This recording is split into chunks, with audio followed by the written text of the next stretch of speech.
The hostess's sympathetic smile told me everything before she even spoke. "I'm sorry, Mrs. Campbell.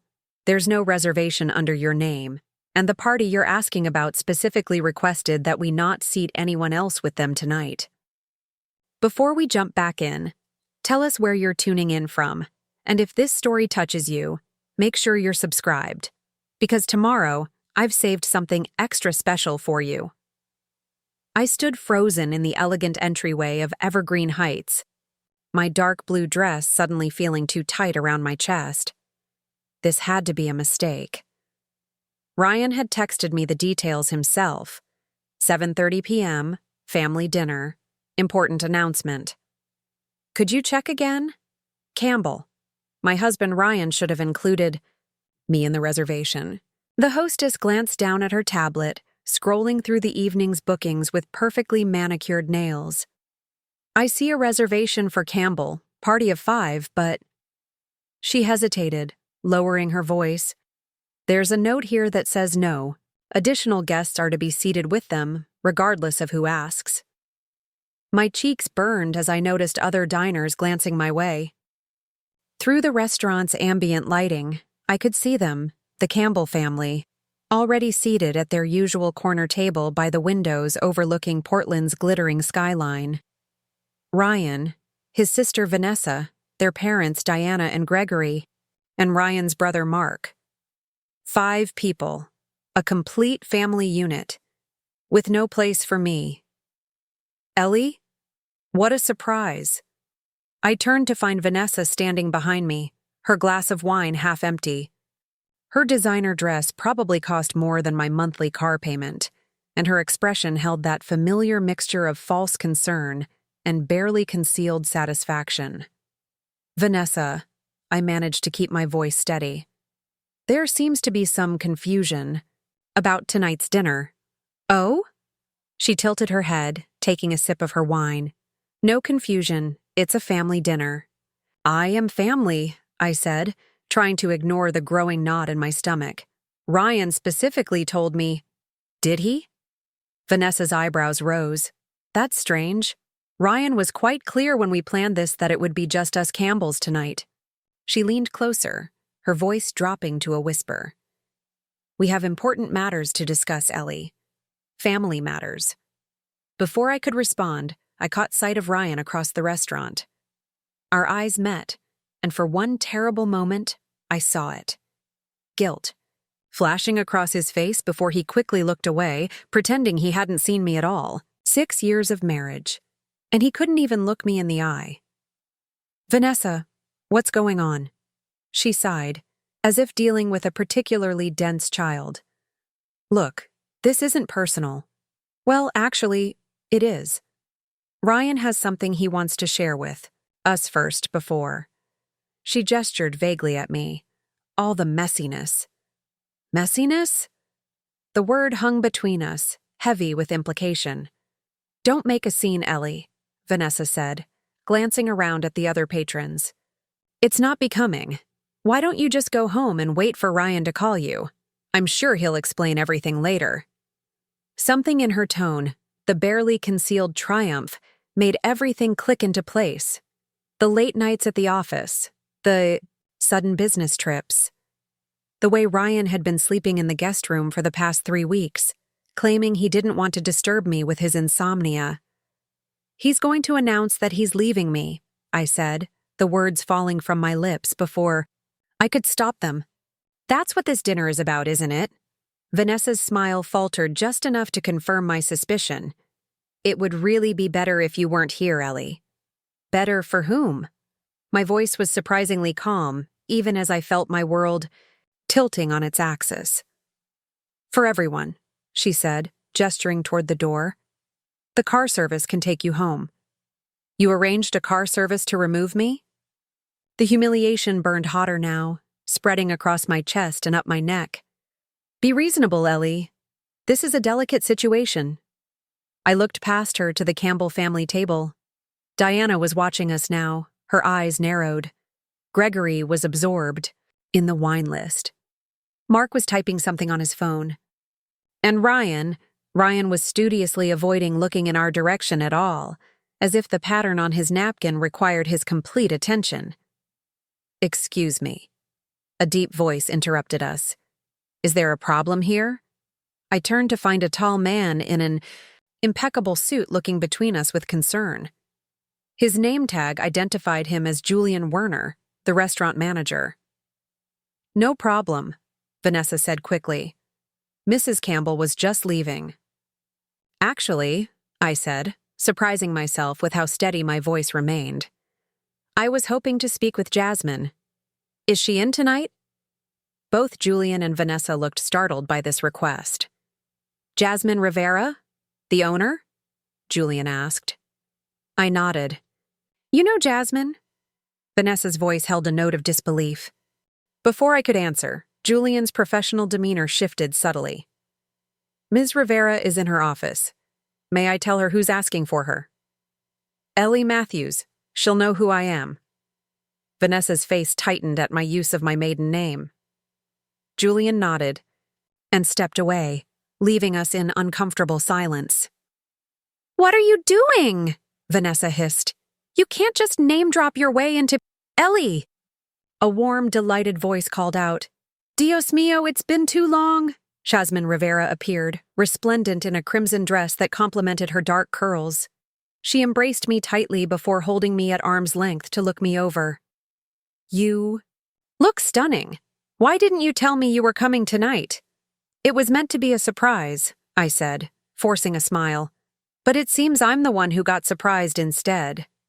Jasmine's gaze flicked to Vanessa, then back to me, her expression shifting to one of understanding. "I see. Well, any friend of mine is always welcome at Evergreen Heights." She linked her arm through mine, turning to Vanessa with a polite, but cool smile. "You must be Ryan's sister. I've heard so much about you." Vanessa's mouth opened and closed soundlessly, like a fish out of water. Yes, Vanessa Campbell."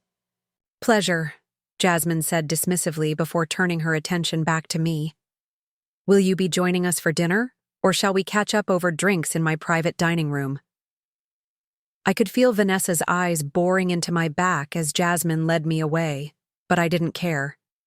The looks on the Campbell family faces as we passed their table, shock, confusion, and in Ryan's case, something approaching fear, were worth the humiliation I'd endured moments earlier. "Jasmine," I murmured once we were out of earshot, "I can't thank you enough." She squeezed my arm gently. "No thanks needed. Though you will have to fill me in on what exactly is happening. That woman looked like she was trying to vaporize you with her eyes." "It's a long story," I said as she led me through a discreet door into a beautifully appointed private dining room. "Those are the best kind," Jasmine said, gesturing for me to sit. "And it looks like we have all evening." I met Ryan Campbell 6 years ago at a tech conference in Seattle. I was presenting my software development work on real estate analytics, code I'd written in my spare time while working as a junior developer at a small startup. He approached me afterward, charming and enthusiastic, claiming my presentation had blown his mind. What he didn't mention until our third date was that his family owned Campbell Realty Group, one of the largest real estate development firms in the Pacific Northwest. By then, I was already falling for him. His quick mind, his easy laugh, his apparent lack of pretension despite his family's wealth. When he proposed 8 months later, I was over the moon. The wedding was elaborate, planned almost entirely by his mother Diana, who made it clear from our first meeting that the Campbell name came with certain expectations. I tried to embrace their world, to adapt to their country club memberships, and charity galas and summer homes. But no matter how I tried, I never quite fit. My parents, both retired school teachers, were seated at the far end of the reception hall at our wedding. My suggestion that we donate to education nonprofits instead of the Campbell family's preferred arts foundation was politely but firmly rejected. My coding career was referred to as my little computer hobby by Diana, despite the fact that I'd been promoted 3 times in 2 years. Ryan always seemed caught in the middle, unwilling to directly challenge his family but promising me in private that things would change, that they just needed time to see me as he did. Then came the opportunity that would change everything. Campbell Realty's ancient property management systems were failing, costing them clients and money. Ryan mentioned it offhandedly over dinner one night, lamenting that the quotes for new software were astronomical. I could build something, I offered. A custom system, tailored specifically to your company's needs. He laughed at first, thinking I was joking. Babe, we're talking enterprise-level software here. I know, I replied calmly. That's what I do, Ryan. That's my actual career. It took some convincing, but eventually he brought the idea to his father. Gregory Campbell was skeptical, but willing to let me try. Mostly, I suspected, because he thought it would keep me occupied and out of the way of Campbell family matters. For 6 months, I worked evenings and weekends, building a comprehensive property management platform from scratch. The day we implemented it across the company's entire portfolio, their efficiency increased by 43%. Within 3 months, they'd added 15 new properties to their management division. By the end of the year, my software had saved them over $2 million and generated another $3 million in new business. Preparing and narrating this story took us a lot of time, so if you are enjoying it, subscribe to our channel. It means a lot to us. Now back to the story. Gregory was impressed enough to offer me a job as their chief technology officer. I declined, preferring to maintain my independence, but I did negotiate a licensing agreement for my software, one that Ryan assured me was just a formality, and that I signed without having my own lawyer review it. After all, we were family. That was 2 years ago. Since then, Campbell Realty had expanded to 3 new states, largely on the strength of their proprietary technology platform, my platform. The one that made the cover of Real Estate Technology, Quarterly with Ryan's face next to it, identified as the innovative force behind the company's digital transformation. I never complained. He was my husband, and his success was supposed to be our success. But something had shifted between us in the last year. The late nights at the office became more frequent, the calls that he took in another room. The way he no longer shared details about the company's expansion plans. And now, this dinner, this carefully orchestrated family gathering from which I had been deliberately excluded. So your suspicion is that he's planning to announce he's leaving. You? Jasmine asked, pouring me a glass of wine from the bottle she'd brought with her into the private dining room. And his sister was trying to keep you from crashing the party? I nodded, taking a grateful sip. That's what it looks like.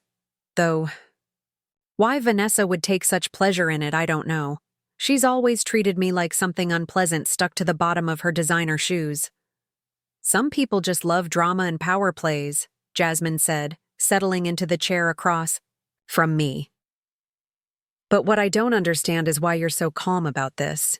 If my husband was planning to blindside me with divorce at a family dinner I wasn't invited to, I'd be throwing plates. I smiled despite myself. Oh, believe me, I'm furious. But also, I hesitated, trying to find the right words. Also, relieved in a way? The past few months have been so strained, like we're both just going through the motions. If he wants out, then maybe it's for the best. Jasmine studied me over the rim of her glass. There's something else, isn't there? I hesitated, then nodded slowly. 3 weeks ago, I found something on his laptop. He left it open when he went to take a shower, and an email notification popped up from Ted Wilson. The family lawyer? Yes, the subject line was Software Ownership Transfer. I shouldn't have looked, but of course you looked, Jasmine said emphatically. Anyone would. The email mentioned finalizing the transfer of all intellectual property, rights to Campbell Realty before proceeding with the personal matter we discussed. There was an attachment, a legal document that would sign away my rights to the software I created, making it fully owned by the company. I took another sip of wine, feeling the familiar anger rising again. They were planning to take my work before Ryan left me. Jasmine's eyes widened. Tell me you didn't sign anything. I didn't. The document required my signature, but apparently they were planning to present it to me as just another company formality. Ryan even wrote in his response that he was confident he could get the signature without raising suspicions. That snake, Jasmine muttered. So, what did you do? I took screenshots of everything, then closed the laptop exactly as I'd found it. The next day, I called my old college roommate, who's now a software patent attorney. Within a week, I had filed all the necessary paperwork to protect my intellectual property properly. Does Ryan know? I shook my head. Not yet. I've been waiting for him to make his move. Jasmine leaned back in her chair, a slow smile spreading across her face. And now he has. With this dinner. I nodded, feeling a strange sense of calm wash over me. Yes, and I'm not going to let him or his family blindside me. So what's the plan? Jasmine asked, her eyes sparkling with anticipation. I was about to answer when a knock came at the door. Julian, the manager, entered with an apologetic expression. I'm sorry to interrupt, Ms. Rivera, but there's a situation in the main dining room that requires your attention. Jasmine frowned. What kind of situation? Mr. Campbell, the younger Mr. Campbell, is insisting on speaking with Mrs. Campbell immediately. He's becoming rather insistent. I exchanged a glance with Jasmine. Looks like Ryan's finally noticed I'm here. Shall I tell him you're unavailable? Julian asked. I considered this for a moment, then shook my head. No. Actually, I think it's time I joined the Campbell family dinner after all. I stood, smoothing down my dress. If that's all right with you, Jasmine? She grinned, rising to her feet. More than all right. This I have to see. As we followed Julian back toward the main dining room, I could feel my heart pounding. For months, I'd been preparing for this confrontation, gathering documents, securing my position. Now that the moment had arrived, I found myself strangely calm. Ryan was waiting near the hostess stand, his face a mask of barely controlled panic. When he saw me walking beside Jasmine, his expression shifted to confusion. Ellie, what are you doing here? And how do you know the owner of— Hello, Ryan. I cut him off coolly. Lovely evening for a family dinner, isn't it? His gaze darted between me and Jasmine. This isn't— We need to talk privately. Why? I asked, keeping my voice even. I thought tonight was about family announcements. Isn't that what you told me? That there would be an important announcement. At dinner? Ryan's face paled. Ellie, please, this isn't how I wanted— How you wanted to tell me you're planning to divorce me, I supplied. After you secured ownership of my software, of course. Wouldn't want to jeopardize the company's future by leaving that detail unsettled. He flinched as if I'd slapped him, his voice dropping to a harsh whisper. How did you— know? I know a lot of things, Ryan. Including the fact that your family lawyer has been preparing divorce papers for over a month. The same lawyer who drafted that intellectual property transfer you were planning to trick me into signing. Jasmine made a small sound of approval beside me, and I felt a surge of gratitude for her presence. Ryan's eyes narrowed as he noticed her reaction. This is between us, Ellie.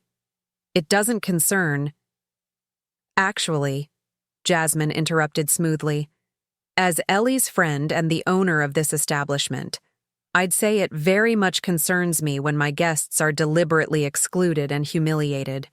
That wasn't my intention, Ryan protested, though his eyes told a different story. Wasn't it? I asked quietly. Then why arrange this family dinner without me? Why let your sister intercept me at the door? Why not look at me when I arrived? He had no answer for that, his gaze dropping to the floor. I think, I continued, that we should continue this conversation with the rest of your family present. After all, they're waiting to hear your big announcement, aren't they? Ryan's head snapped up. Ellie, don't, please. But I was already moving past him, heading directly for the Campbell family table. I could feel the eyes of other diners. On me, could sense Jasmine following close behind, and knew that Ryan was trailing after us, desperately trying to prevent what was about to happen. Diana Campbell saw me approaching first, her perfectly composed face tightening with displeasure. Gregory looked up from his whiskey, his expression unreadable. Mark seemed uncomfortable, while Vanessa's eyes burned with undisguised hostility. Ellie, Diana said, her voice carrying that familiar frost. This is unexpected. Apparently so, I replied, coming to a stop at their table. Though I can't imagine why, since Ryan specifically told me about tonight's family dinner. There must have been a misunderstanding, Gregory offered, though his tone suggested he knew perfectly well there was none. No misunderstanding, I said firmly. Just a deliberate exclusion. But don't worry, I'm not here to make a scene or to beg for a seat at your table. Then why are you here? Vanessa asked sharply. I smiled, feeling a strange sense of power as I stood before them. This family that had never truly accepted me, that had taken what they wanted from me and was now preparing to discard me. I'm here because I wanted to see your faces when you learned that your carefully laid plans have failed. Ryan stepped forward, panic evident in his features. Ellie, this isn't the place. It's exactly the place, I cut him off. You wanted to announce our divorce here, tonight, to your family, after making sure that the software I created, the software that has tripled your company's value, was safely under Campbell Realty control.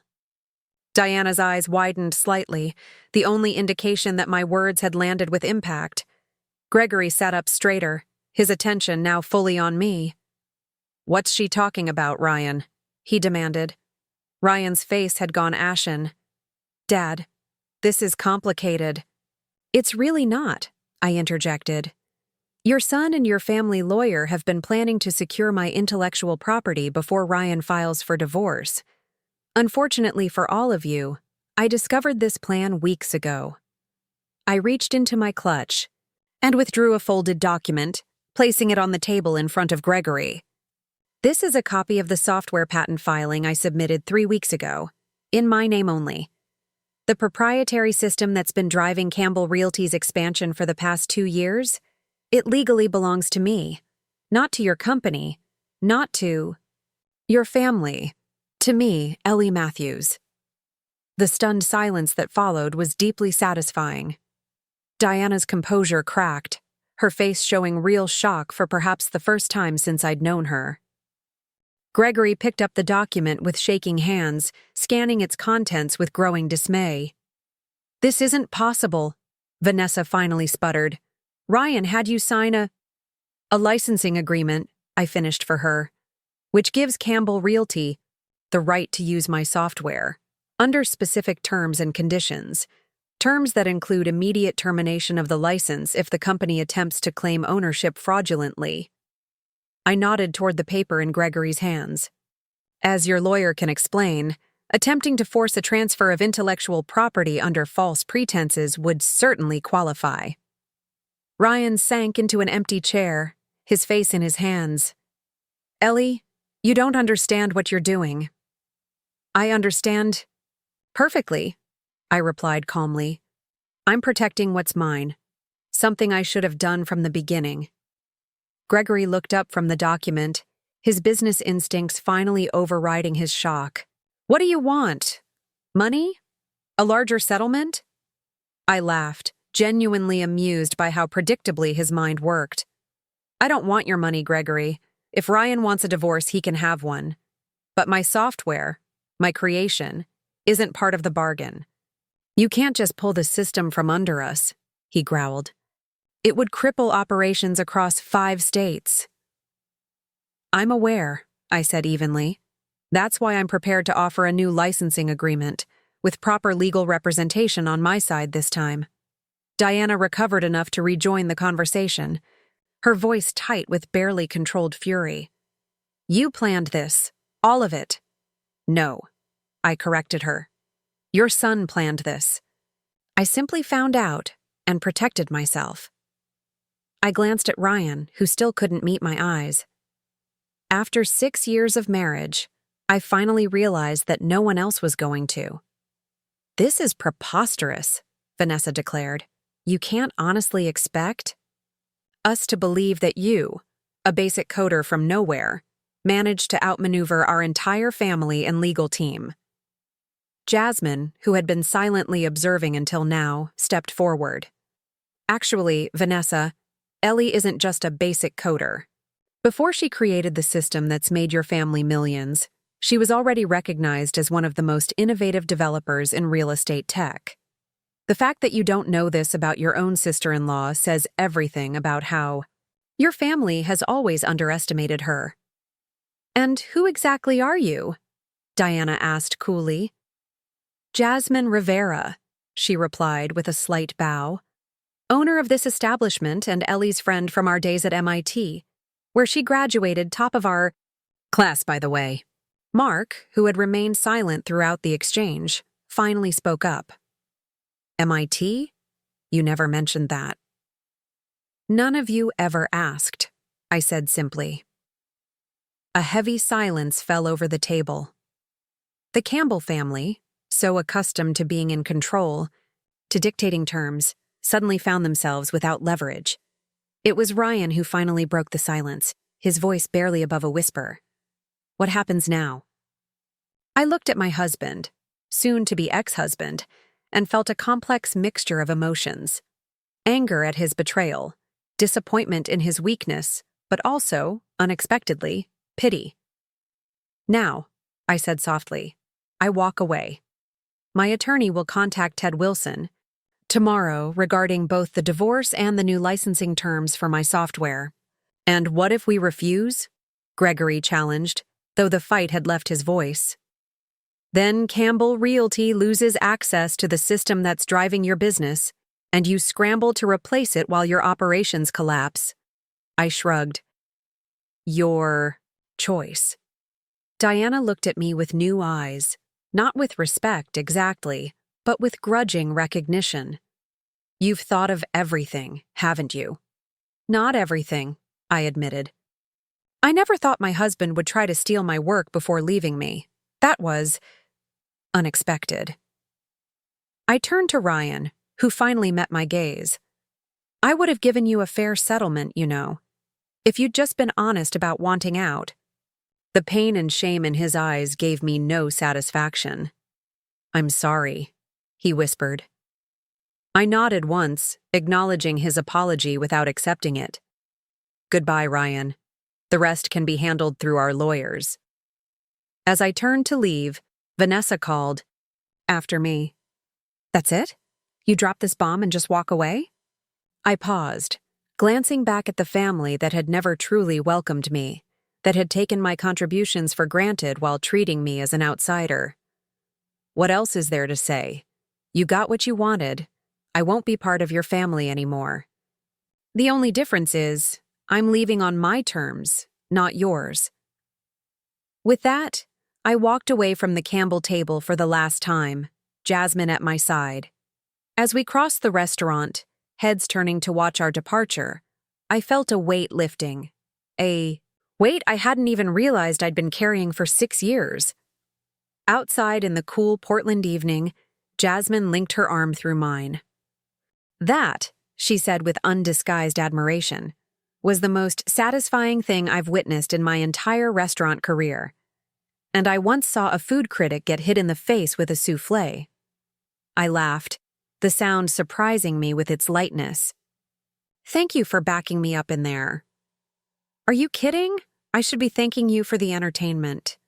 Her expression softened. But seriously, Ellie, are you okay? I considered the question as we stood in the gentle drizzle, the city, lights reflecting in puddles at our feet. Was I okay? My marriage was over.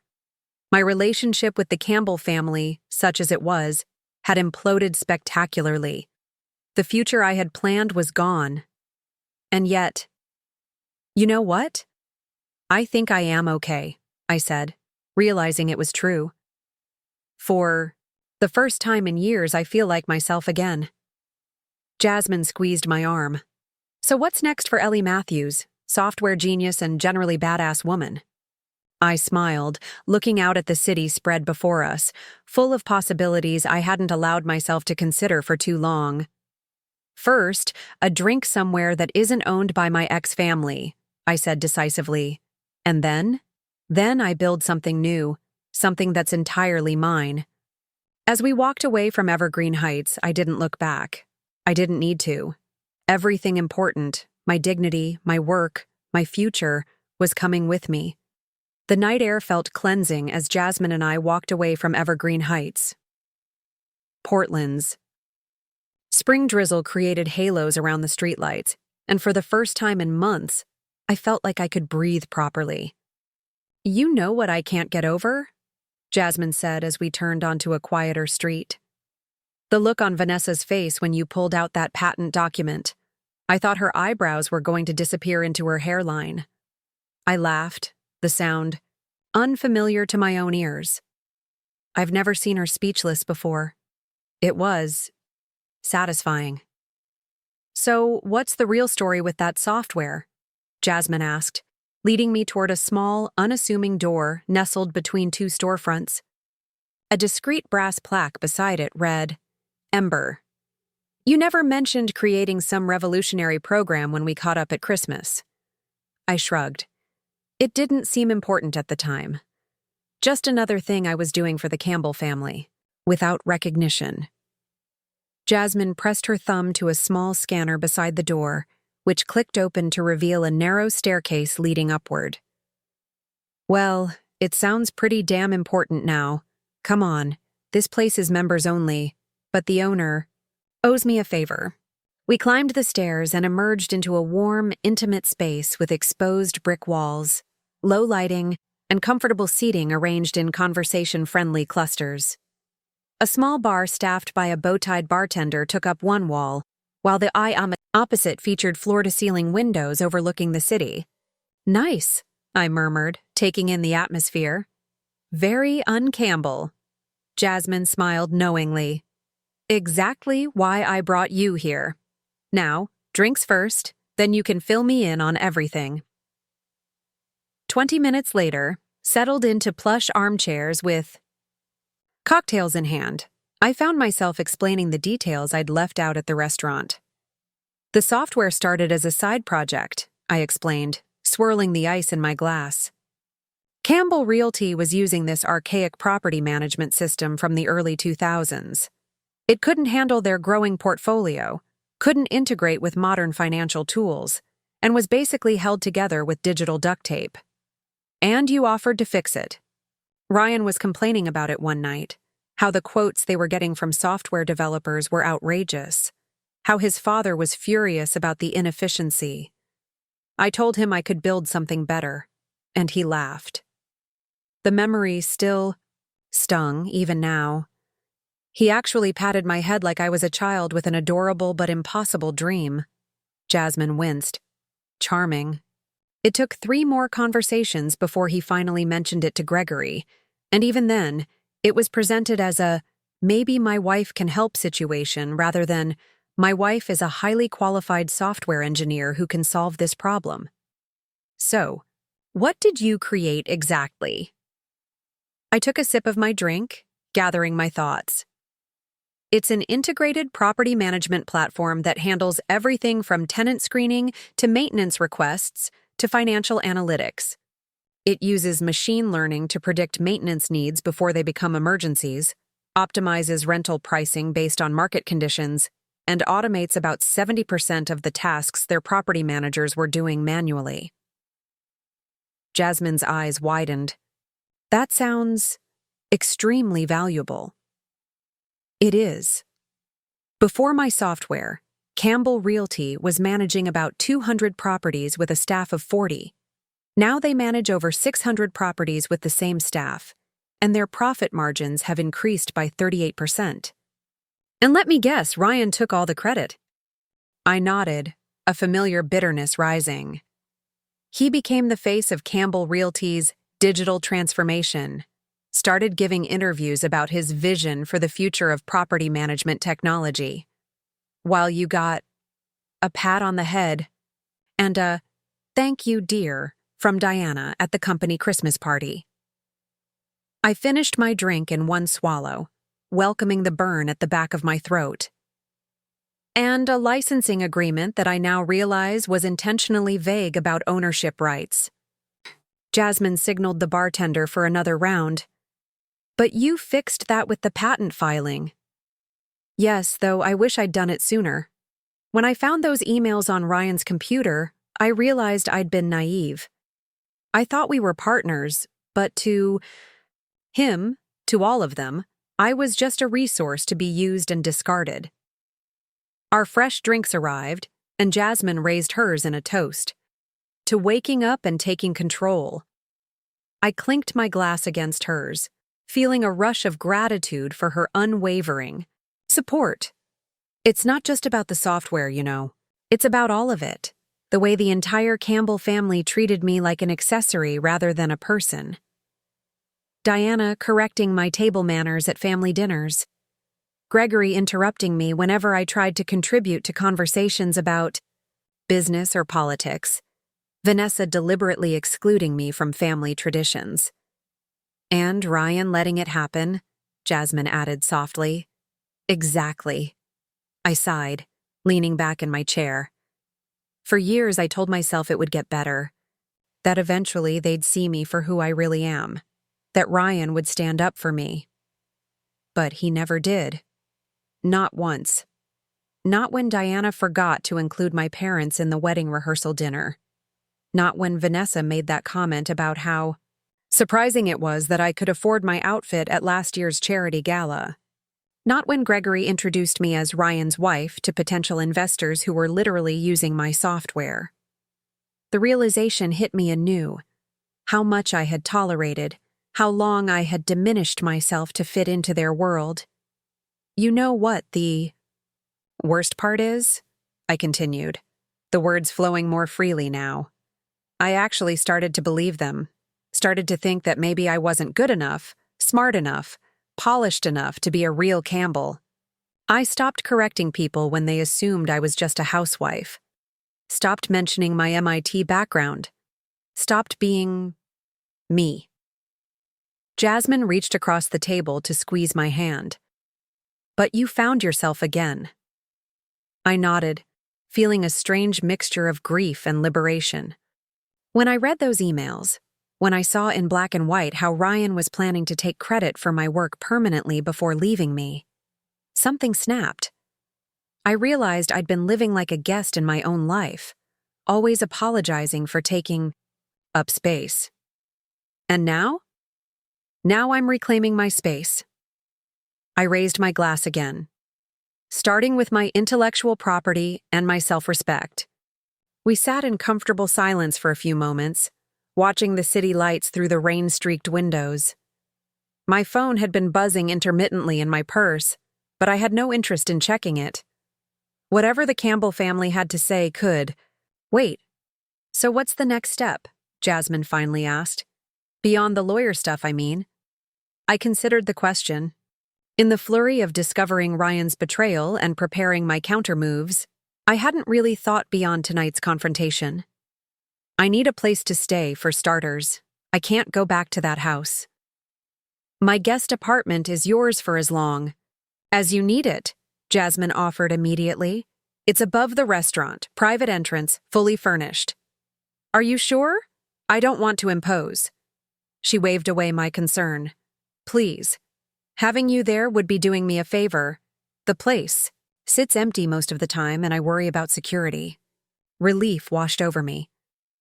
"Thank you. Truly." "And work? Are you still at Momentum Tech?" I nodded. "Senior developer, though I've been thinking about making a change. The Campbell situation has taken up so much mental real estate lately that I haven't had energy for much else." "Well, now that you're officially a free woman, or will be soon, maybe it's time to think bigger." Jasmine leaned forward, her eyes brightening with excitement. "Have you considered starting your own company? That real estate platform you created could be adapted for other industries, couldn't it? The idea sent a small thrill through me, a spark of possibility I hadn't allowed myself to feel in years. It could. The core architecture is industry agnostic. With some modifications, it could work for hospitality management, healthcare facilities, educational institutions. See? There's your next chapter. Jasmine's enthusiasm was infectious. Ellie Matthews, CEO and tech innovator. I laughed, but not dismissively this time. Let me get through the divorce first. Speaking of which, Jasmine nodded toward my purse, which was vibrating again with another incoming call. Are you going to check that at some point? With a sigh, I retrieved my phone.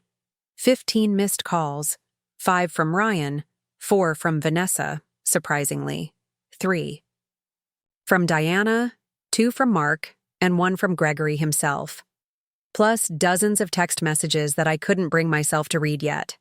The entire Campbell clan is blowing up my phone, I said, turning it face down on the table. They can wait until tomorrow. Fair enough, though I am dying to know what they're saying. Jasmine's eyes sparkled with mischief, especially Vanessa. I can't imagine she's taking this well. Probably threatening me with the family lawyers, I mused, or trying to find a loophole in my patent filing. Just then, the phone vibrated again, a call from a number I didn't recognize. On impulse, I answered and put it on speaker. Hello, Ellie Matthews speaking. Ms. Matthews, this is Ted Wilson. The deep, professional voice of the Campbell family lawyer filled our corner of the bar, and Jasmine's eyebrows shot up in surprise.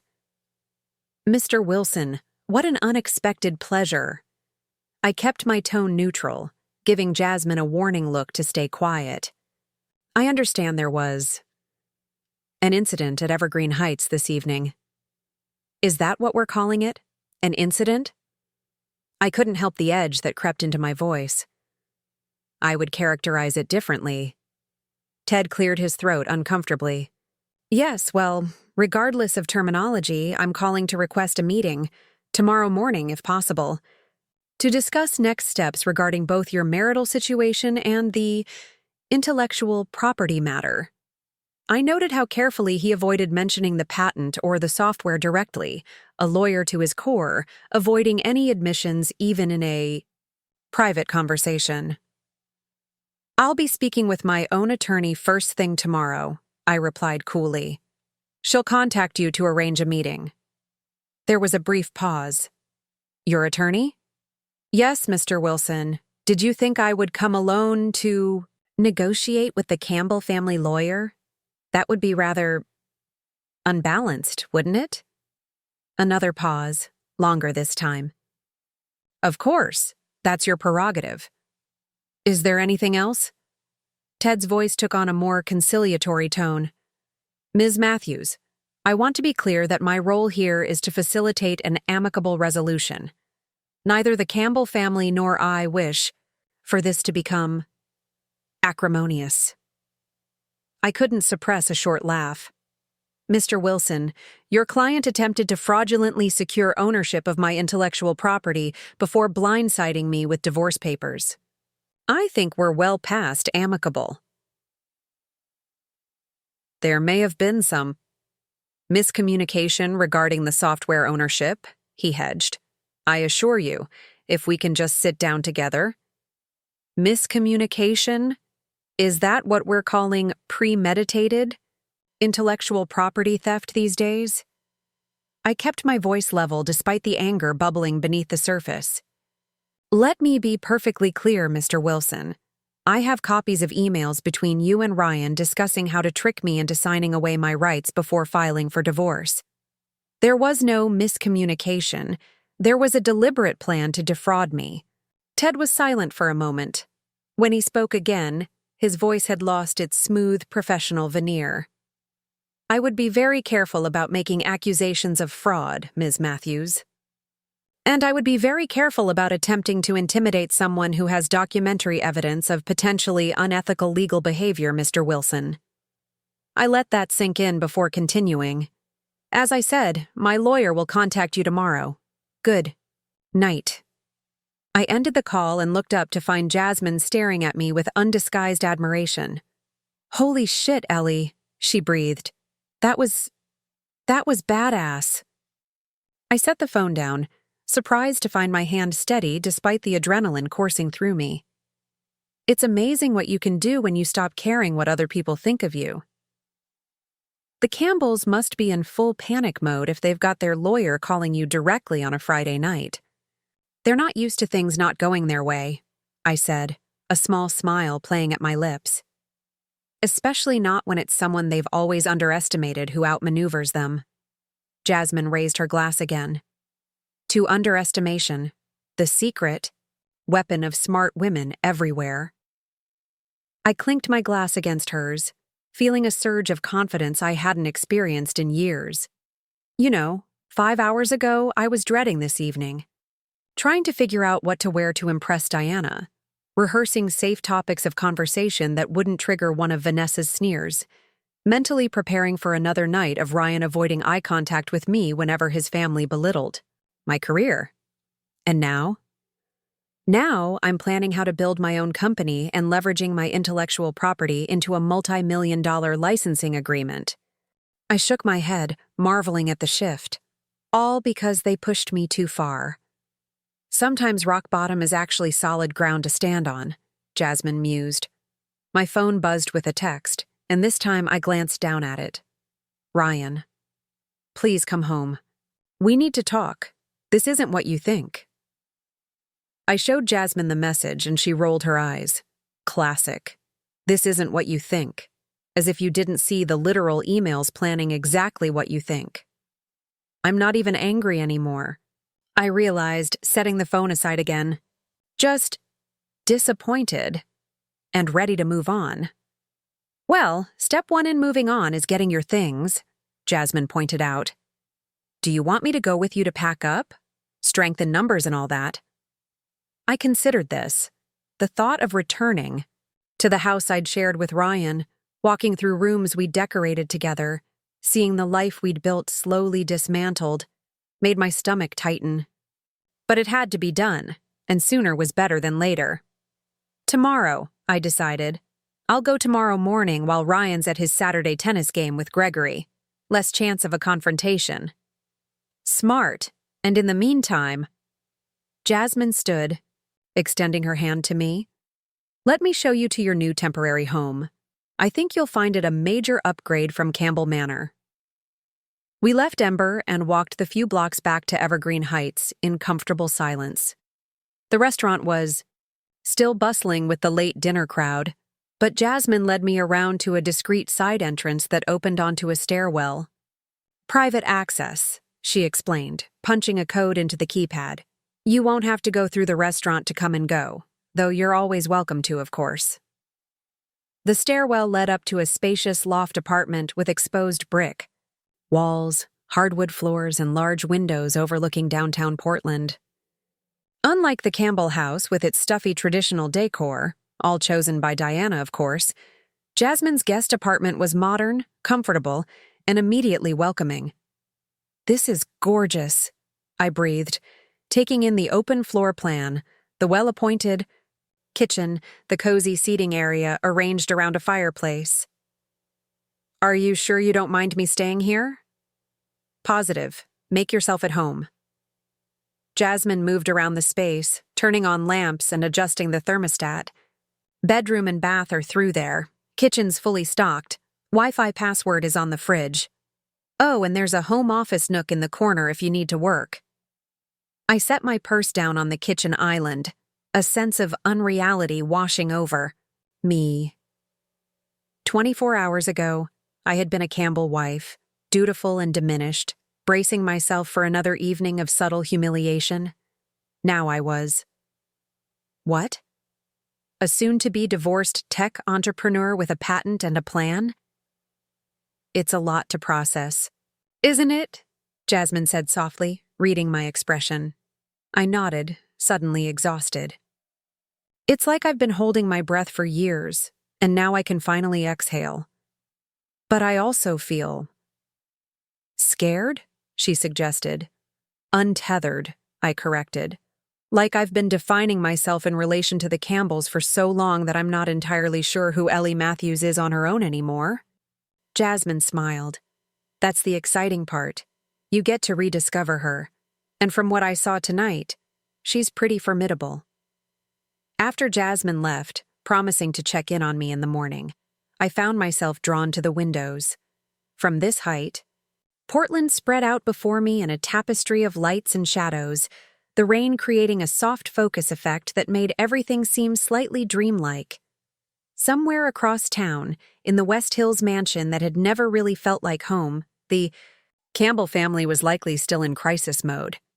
Planning, strategizing, trying to figure out how to contain the situation I had created. For the first time since our wedding, I wasn't concerned with what they thought of me. My phone buzzed again. Ryan, of course. I know you're upset, but please just tell me where you are. I'm worried. Then, a moment later, Dad wants to talk. Says we can work something out about the software. Please call me. And finally, Ellie. This is going to destroy the company if we don't resolve it. Is that what you want? To ruin everything my family has built? The emotional manipulation was so transparent now that I could almost laugh. As if I owed loyalty to a family that had never accepted me, to a husband who had been planning to take my work before leaving me. Instead of responding to Ryan, I opened my contacts and called my old college roommate Naomi Chen, now one of the top intellectual property attorneys in the Pacific Northwest. Despite the late hour, she picked up on the third ring. Ellie? Is everything all right? Yes and no, I replied. Remember how you helped me file that software patent a few weeks ago and I said I'd explain the urgency later? I recall being very curious about that, yes. Well, I'm ready to tell you the whole story now, and I need your help with a divorce. Naomi's voice immediately shifted into professional mode. Tell me everything. For the next hour, I laid out the entire situation, the software I'd created, the Campbell family dynamics, Ryan's betrayal, the confrontation at Evergreen Heights, and Ted Wilson's call. Naomi listened without interruption, occasionally making a sound of disapproval or surprise. So that's where we are, I concluded. Ted wants to meet tomorrow, but I'm not doing anything without you there. Absolutely not, Naomi agreed firmly. Let me handle Wilson. I've gone up against him before. He talks a big game but folds under pressure. She paused. Ellie, I have to ask. How are you doing with all of this? Really? I considered the question, trying to sort through the tangle of emotions. Honestly, I'm angry. I'm hurt. I'm exhausted. I took a deep breath. But I'm also relieved. Like I've finally put down a weight I've been carrying for years without even realizing how heavy it was. That makes sense, Naomi said gently. From what you've described, your marriage has been emotionally draining for a long time. It has, I admitted. I just kept thinking it would get better. That Ryan would eventually stand up to his family. That they would eventually see me as more than just an interloper. I laughed humorlessly. Pretty naive, right? Not naive. Hopeful. There's a difference. Well, either way, I'm done hoping for the Campbells to change. Now I'm focusing on what I can control. My work, my future. Speaking of your work, Naomi said, her tone shifting slightly. That software of yours sounds remarkable. Have you considered its market potential beyond Campbell Realty? I smiled, recalling my earlier conversation with Jasmine. Actually, yes. I'm starting to think it could be adapted for other industries. Well, if you're serious about that, I know some people you should talk to. Angel investors who specialize in tech startups, particularly those with female founders. The idea sent a thrill of excitement through me. Let's get through the divorce first, but yes, I'd like that. Very much. Good. Now, about tomorrow's meeting with Wilson. I can be there at 10 a.m. In the meantime, don't respond to any messages from Ryan or anyone in his family. Document everything they send you, but don't engage. Got it. And Naomi, thank you. For everything. That's what friends are for, she replied warmly. Get some rest, Ellie. Tomorrow's going to be a big day. After we hung up, I found myself drawn back to the windows, gazing out at the city that suddenly seemed full of possibilities. 6 years ago, I had walked down the aisle toward Ryan Campbell, believing I was stepping into a fairy tale. Tonight, I had walked away from that illusion, and somehow it felt more like a beginning than an ending. My phone buzzed one more time. A text from Mark, Ryan's younger brother. For what it's worth, I think you're getting a raw deal. Ryan's been lying to all of us about that software for years. If you need anything, let me know. M. I stared at the message in surprise. Mark had always been the quietest of the Campbell siblings, overshadowed by Vanessa's sharp ambition and Ryan's golden boy status. We'd never been close, but he'd also never been cruel to me the way the others had. I typed a simple response. Thank you, Mark. That means more than you know. Setting my phone aside, I moved away from the window and began exploring my temporary home more thoroughly. The kitchen was indeed well stocked. Jasmine had even thought to provide coffee and breakfast essentials for the morning. The bedroom featured a comfortable-looking queen bed with plush linens and a view of the city that rivaled the one from the living room. But it was the small home office nook that drew me in most powerfully. A sleek desk faced the window, with a comfortable chair and good lighting. Perfect for working on, well, whatever came next.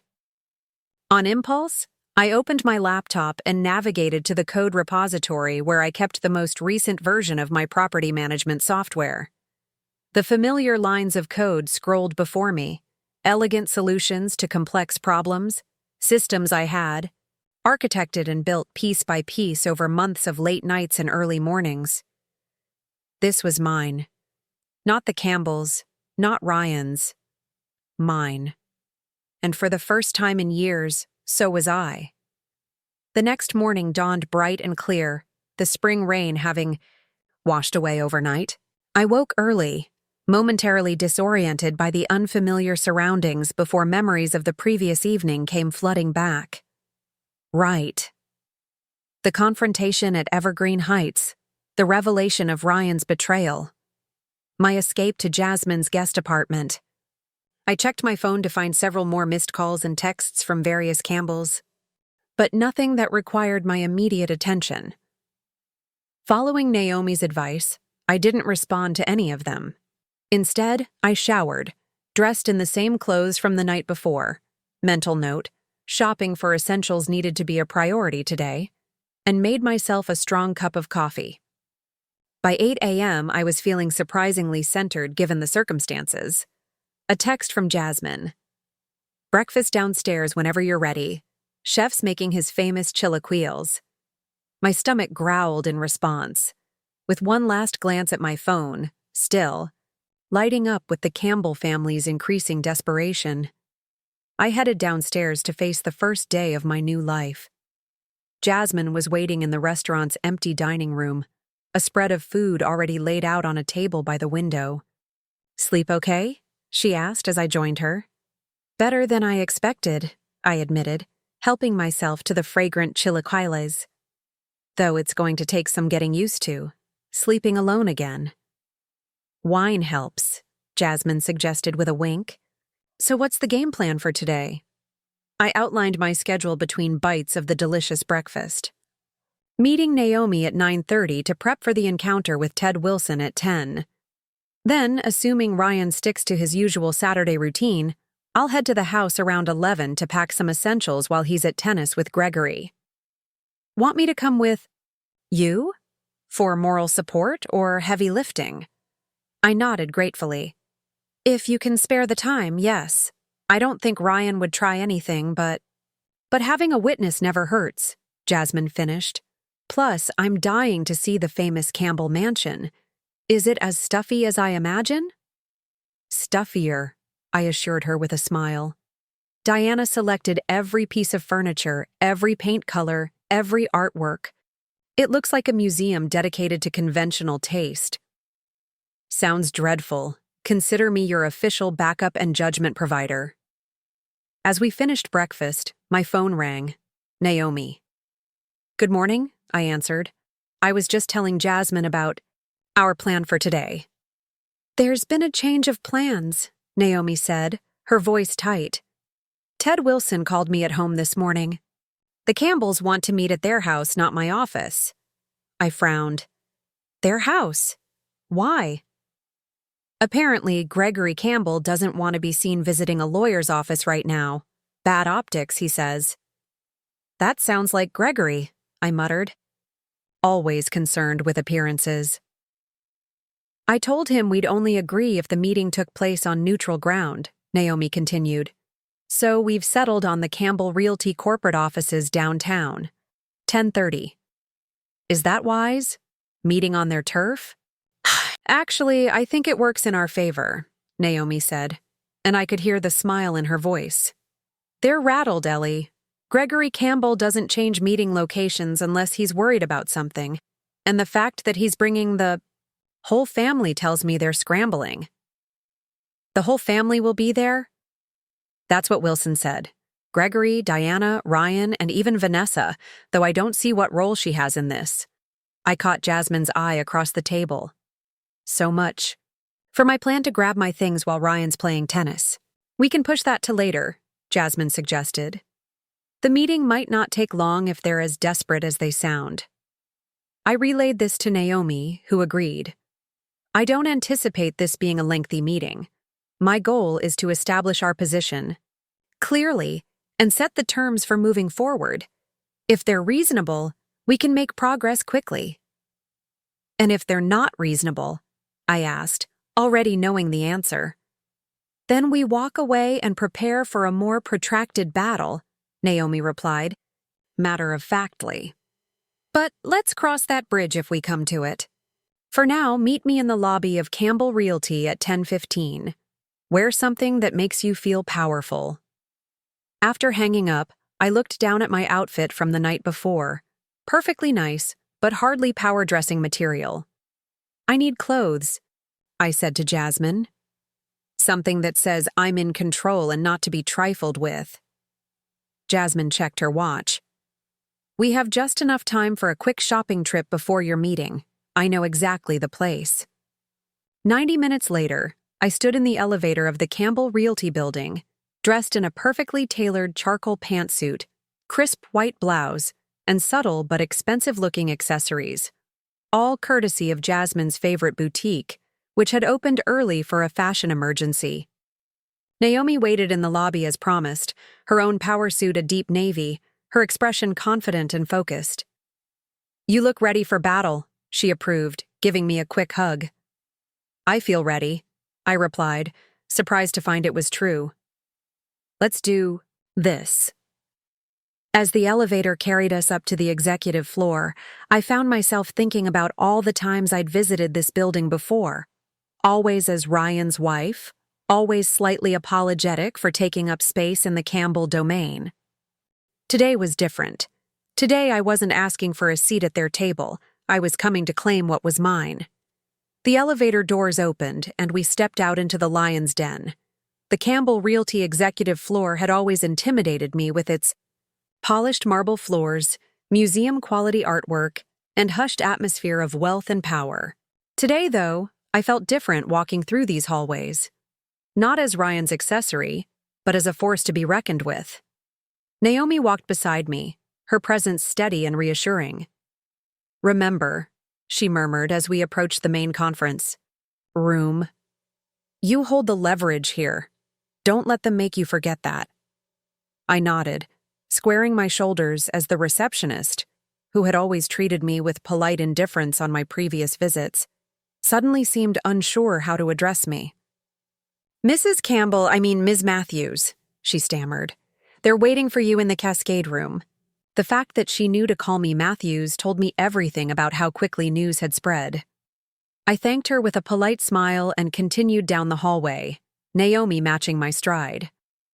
The Cascade Room was Campbell Realty's showpiece conference space, a corner room with floor-to-ceiling windows offering panoramic views of Portland and the mountains beyond. The massive table of polished walnut could seat 20, though today only 5 people occupied one end. Gregory and Diana Campbell, Ryan, Vanessa, and Ted Wilson, the family lawyer.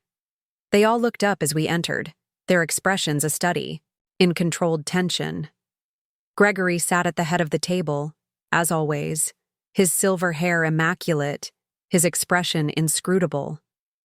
Diana beside him, her posture rigid, her face a mask of icy composure. Ryan looked like he hadn't slept, his usual confidence replaced by a haunted uncertainty. Vanessa, surprisingly, seemed the most affected, her eyes slightly puffy, as if she'd been crying. Ted Wilson rose to greet us with professional cordiality. "Ms. Matthews, Ms. Chen, thank you for agreeing to meet." Naomi returned his greeting with equal formality. "Mr. Wilson, we appreciate the accommodation on timing." As we took our seats opposite the Campbell contingent, I couldn't help but notice the stack of folders in front of Ted, clearly prepared for a lengthy negotiation. On our side, Naomi had only a slim leather portfolio and her phone. Gregory cleared his throat, taking control as he always did. "Ellie, I want to begin by saying that this situation has spiraled in a way none of us intended. What happened last night at Evergreen Heights was unfortunate." I met his gaze steadily. "Is that what we're calling it? Unfortunate?" "There were misunderstandings on all sides," he continued, as if I hadn't spoken. "But I believe we can resolve this amicably, with goodwill from everyone involved." Naomi opened her portfolio. "Before we discuss resolution, Mr. Campbell, I think we should clarify exactly what we're resolving. My client has discovered that her husband and your family lawyer were conspiring to fraudulently obtain her intellectual property before serving her with divorce papers. Would you characterize that as a misunderstanding?" Ted leaned forward, his expression darkening. "That's a serious allegation, Ms. Chen, and not an accurate representation of—" "I have the emails, Ted," I interrupted quietly. "The ones where you advised Ryan on how to secure the asset, meaning my software, before proceeding with the divorce. The ones where you suggested having me sign the transfer during a routine business meeting where I wouldn't have legal representation." The room fell silent. Diana's perfectly manicured nails tapped once against the table before she stilled them. Ryan stared at his hands. Only Vanessa seemed genuinely surprised, her gaze darting between her brother and her father. "You kept copies of those emails?" Ryan finally asked, his voice barely above a whisper. "Of course she did," Vanessa snapped unexpectedly. "Did you think she was stupid?" All eyes turned to Vanessa in shock. She flushed but didn't back down. "What? We're sitting here pretending this is a misunderstanding when it's clearly not. You tried to steal her work, Ryan. At least have the guts to admit it." Diana turned to her daughter, aghast. "Vanessa, that's enough." "No, Mother, it's not enough," Vanessa retorted, a crack appearing in her usually perfect composure. "You and Dad have been covering for Ryan for years, and look where it's gotten us. Our company is about to implode because he couldn't just be honest for once in his life." I stared at Vanessa, unable to hide my astonishment. In 6 years of marriage, I had never heard her speak against her brother or parents. Gregory's face hardened. "This isn't helping, Vanessa. We're here to negotiate a resolution, not assign blame." "Actually," Naomi interjected smoothly, "understanding exactly what happened is critical to determining an appropriate resolution." She turned to Ryan. "Mr. Campbell, did you or did you not attempt to secure ownership of my client's intellectual property without her knowledge or informed consent?" All eyes turned to Ryan. He looked cornered, his gaze flicking between his father and Ted Wilson as if hoping for rescue. When none came, he slumped slightly in his chair. "It wasn't like that," he began weakly. "The software is integral to our business operations. I was just trying to ensure continuity during a difficult transition." "A difficult transition," I repeated, unable to keep the edge from my voice. "Is that what you call divorcing your wife after stealing her work?" Diana winced visibly at my bluntness. Gregory's expression remained impassive, but a muscle twitched in his jaw. "I think," Ted Wilson said carefully, "that we're getting off track. The question isn't about intent, but about finding a path forward that serves everyone's interests." Naomi smiled thinly. "On the contrary, Mr. Wilson, intent matters greatly, especially when we're discussing potential legal consequences." Ted's professional demeanor slipped momentarily. "Legal consequences? Fraud, attempted theft of intellectual property, potentially even conspiracy, given the documentation we have." Naomi listed these calmly, as if discussing menu options. "My client has been very restrained thus far, but she would be well within her rights to pursue these matters in court." The threat hung in the air. Gregory's expression darkened, Diana paled, and Ryan looked like he might be sick. Only Vanessa seemed oddly satisfied by this turn in the conversation. "That won't be necessary," Gregory finally said, his voice tight. "We're prepared to make a very generous offer to resolve this situation quietly." "We're listening," Naomi replied, her pen poised above her notepad. Gregory nodded to Ted, who opened one of his folders and extracted a document that he slid across the table to us. "A revised licensing agreement for the property management software," Ted explained. "Triple the original licensing fee, guaranteed for 10 years, with explicit recognition of Ms. Matthews as the sole creator and owner of the intellectual property." Naomi glanced at the document without touching it. "And regarding the divorce?" Ted produced another document. "A settlement agreement that we believe is more than fair. The house in the West Hills, a lump sum of $2 million, and ongoing alimony of $10,000 per month for 5 years." I couldn't help it. I laughed. The sound was startling in the tense atmosphere of the room. "Something amusing, Ellie?" Diana asked frostily. "Yes, actually." I leaned forward, meeting her gaze directly. "The fact that you think you can put a price tag on what Ryan and your family tried to do to me. That you believe I can be bought off with a house I never liked, and money I don't need." Gregory frowned, clearly unaccustomed to having his generosity questioned. "That's a very substantial offer, Ellie. Many would consider it more than reasonable." "I'm not many, Gregory. And what's reasonable stopped mattering the moment your son and your lawyer conspired to steal my work." "What do you want, then?" Ryan asked, speaking up for the first time since his weak attempt at justification. "Just tell us what it will take to make this go away." I studied my soon-to-be ex-husband, truly seeing him perhaps for the first time. The handsome face that had once made my heart race now seemed merely a facade, an attractive shell hiding a profound weakness of character. "Make this go away," I repeated softly. "That's always been your approach, hasn't it, Ryan? Find the quickest, easiest solution that lets you avoid consequences." I shook my head. "But this isn't going away. Not with money, not with legal documents." "Then what?" he demanded, frustration edging into his voice. "What do you want from us?" Naomi touched my arm lightly, a gentle reminder to stay focused on our objectives. I took a deep breath, centering myself. "3 things," I said finally. "First, a complete dissolution of our marriage with no alimony in either direction. I keep what's mine, you keep what's yours." Gregory nodded, seemingly relieved that my demands were starting reasonably. "Second, a new licensing agreement for my software, one drafted by my lawyers, not yours. Campbell Realty can continue to use the platform, but at market rates, not the friend and family discount I originally provided. Ted Wilson made a note, his expression carefully neutral. And the third condition? I looked directly at Ryan.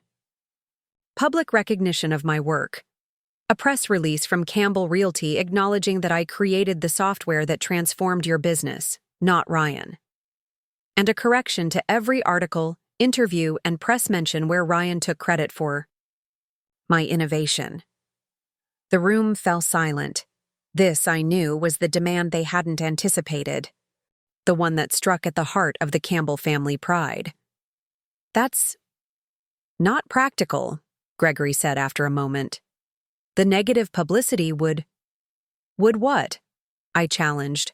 Force you to tell the truth? Acknowledge that a woman from a middle-class background created the technology that saved your company, not your golden boy son? Diana's nostrils flared. There's no need to be vindictive, Ellie. It's not vindication, Diana. It's recognition. Something your family has denied me since the day I married into it. Vanessa, who had been watching this exchange with unusual intensity, suddenly spoke up. She's right. All heads turned toward her in surprise. Vanessa, Gregory warned, but she continued, her voice stronger than before. No, Dad, she is right. Ryan has been taking credit for Ellie's work for years, and we've all let him.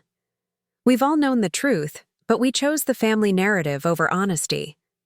She looked at me, something like respect in her eyes.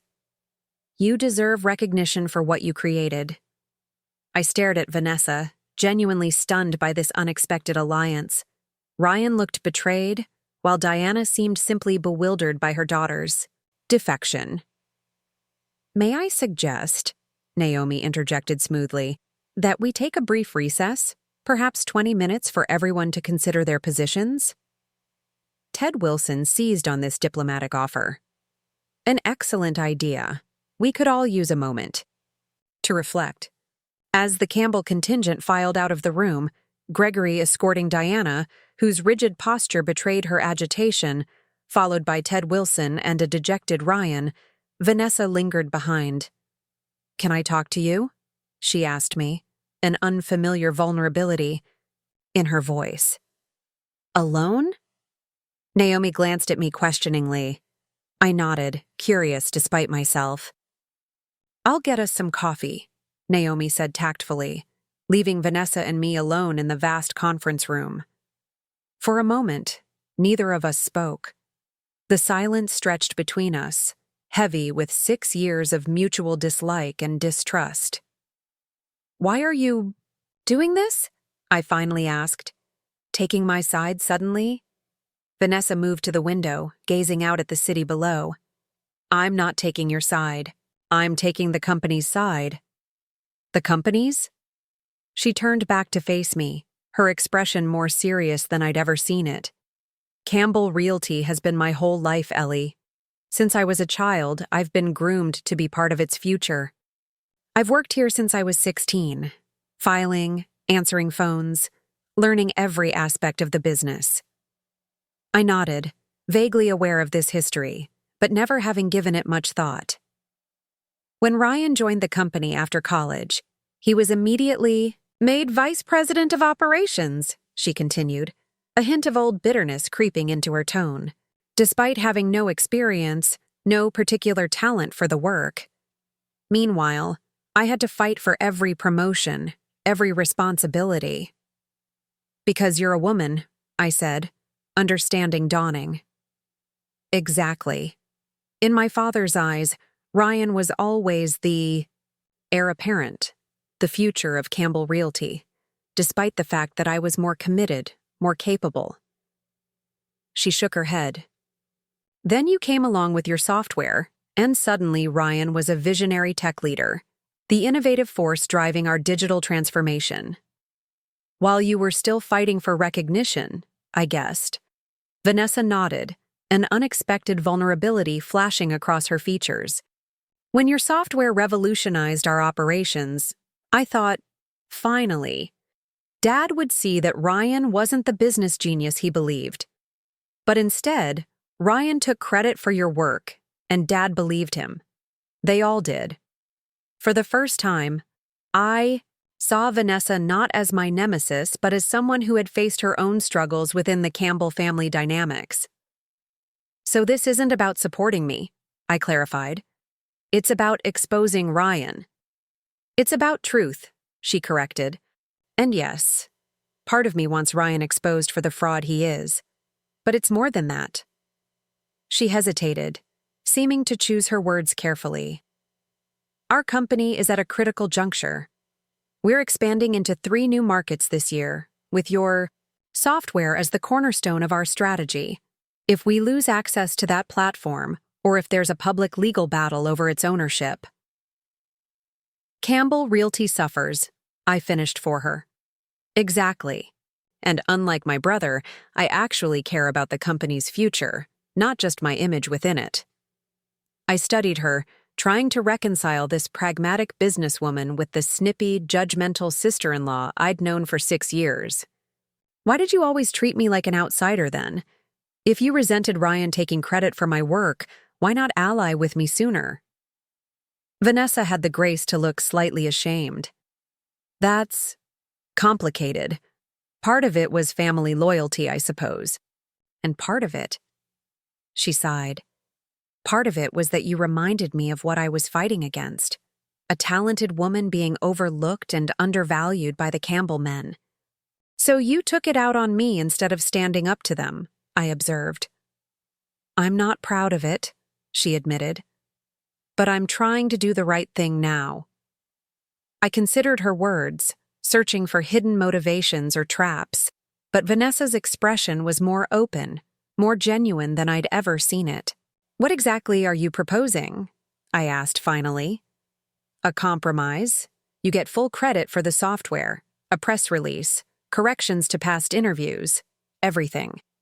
But we frame it as a positive revelation, not as Ryan having lied all this time. Saving face for the Campbell name, I noted. Minimizing damage to the company, she countered, which benefits you too if you're planning to license the software to us. She had a point. A public scandal would devalue the very asset I was negotiating over. And the licensing terms? I pressed. Market rate, as you requested, but with one addition, consulting fees for ongoing development and customization. No one understands the platform like you do, and we'll need your expertise as we expand. I raised an eyebrow. You want me to keep working with Campbell Realty? After everything that's happened?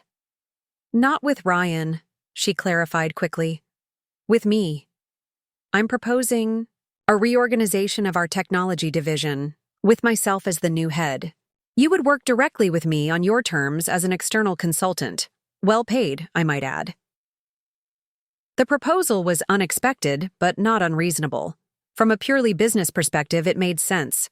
I knew the software better than anyone, and continuing development would only increase its value and my licensing revenue. Why should I trust you? I asked bluntly. You've never been on my side before. I'm not asking you to trust me as a friend or family member, Vanessa replied pragmatically. I'm proposing a business arrangement between 2 professionals who both stand to benefit. You get recognition, substantial income, and the freedom to develop your platform further. The company retains access to essential technology and expertise. And you? A small, determined smile played at her lips. I get to prove to my father that I should have been his successor all along, not Ryan. I couldn't help but admire her strategic thinking. Vanessa was using this crisis to position herself for a power move within Campbell Realty, leveraging my situation to advance her own ambitions.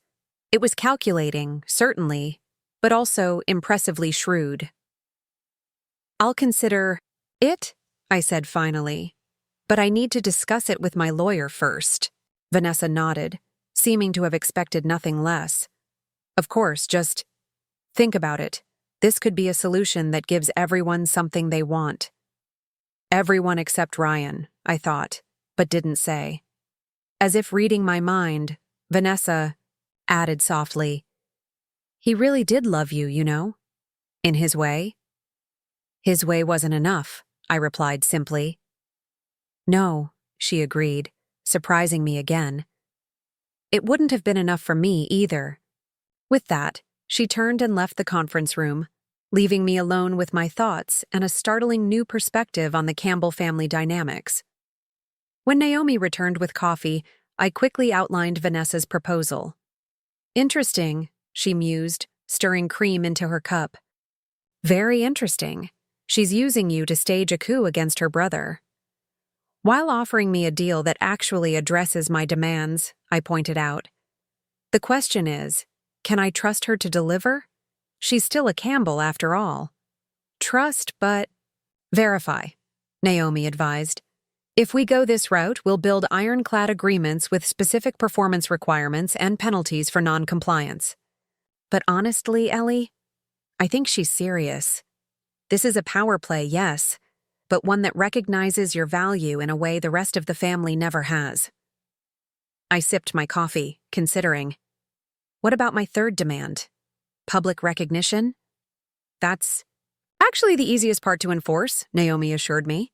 We can draft the press release ourselves, require approval rights on all communications about the software, and include specific language about corrections to previous misattributions. And the divorce? Clean break, as you requested. Given what we know about Ryan's actions, he's in no position to contest it. I nodded slowly, a plan taking shape in my mind.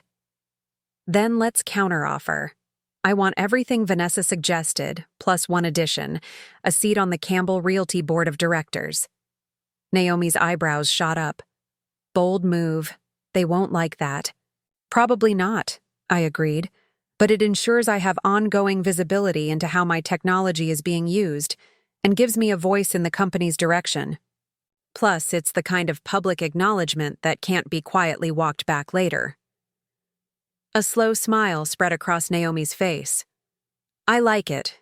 It's aggressive but justifiable given the circumstances. She paused, studying me. You know, a year ago you would never have made a demand like this. A year ago I was still trying to be the perfect Campbell wife, I acknowledged. Turns out I'm much better at being Ellie Matthews. When the Campbell contingent returned to the conference room, they seemed to have reached some sort of consensus among themselves. Gregory took charge immediately, his tone brisk and businesslike. We've discussed your requests, Ellie, and we believe we can accommodate them with some modifications. Ted has drafted a preliminary— Actually, I interrupted, I have a counter-proposal. I nodded to Naomi, who outlined the terms we had just discussed, including the bombshell of board membership. The reaction was immediate and mixed. Ted Wilson looked alarmed, immediately launching into reasons why board membership was unprecedented and inappropriate. Diana appeared personally offended at the suggestion. Ryan seemed resigned, barely reacting at all. Gregory, however, studied me with new eyes, calculation replacing condescension. A board seat, he repeated slowly. That's quite a demand. It's appropriate given the value my technology has created for Campbell Realty, I replied evenly, and it ensures ongoing alignment between my work and the company's strategy. It's outrageous, Diana declared. The board has always been family and our closest business associates. And I created the technology that's driving your entire expansion strategy, I countered. If that doesn't qualify me as a close business associate, I don't know what would. Gregory held up a hand, silencing his wife's next protest. Let's consider this practically. What exactly would this board position entail? Standard voting rights, quarterly meeting attendance, committee participation as relevant to technology implementation. I kept my tone matter-of-fact, as if this were a routine business negotiation, rather than a radical restructuring of Campbell family power dynamics. I'm not looking to disrupt operations, just to ensure my intellectual property continues to be properly implemented and attributed. And if we refuse? Gregory asked, his expression unreadable. I met his gaze steadily. Then we returned to our original position. I withdraw the licensing permission entirely, and Campbell Realty loses access to the platform that's currently managing your entire property portfolio. The threat hung in the air, all the more potent for being delivered calmly, without drama or anger. Vanessa, who had been silent since returning to the room, finally spoke. "I think we should accept." All eyes turned to her in surprise. "Having Ellie on the board makes sense from a business perspective," she continued, her tone carefully professional. "She's the foremost expert on the technology that's now central to our operations. Her input would be valuable as we expand into new markets." "This is a family company," Diana objected, looking betrayed by her daughter's support of my position. "It's a family company that would collapse without Ellie's software," Vanessa countered bluntly. "We need to be practical, not emotional." I watched this exchange with growing fascination.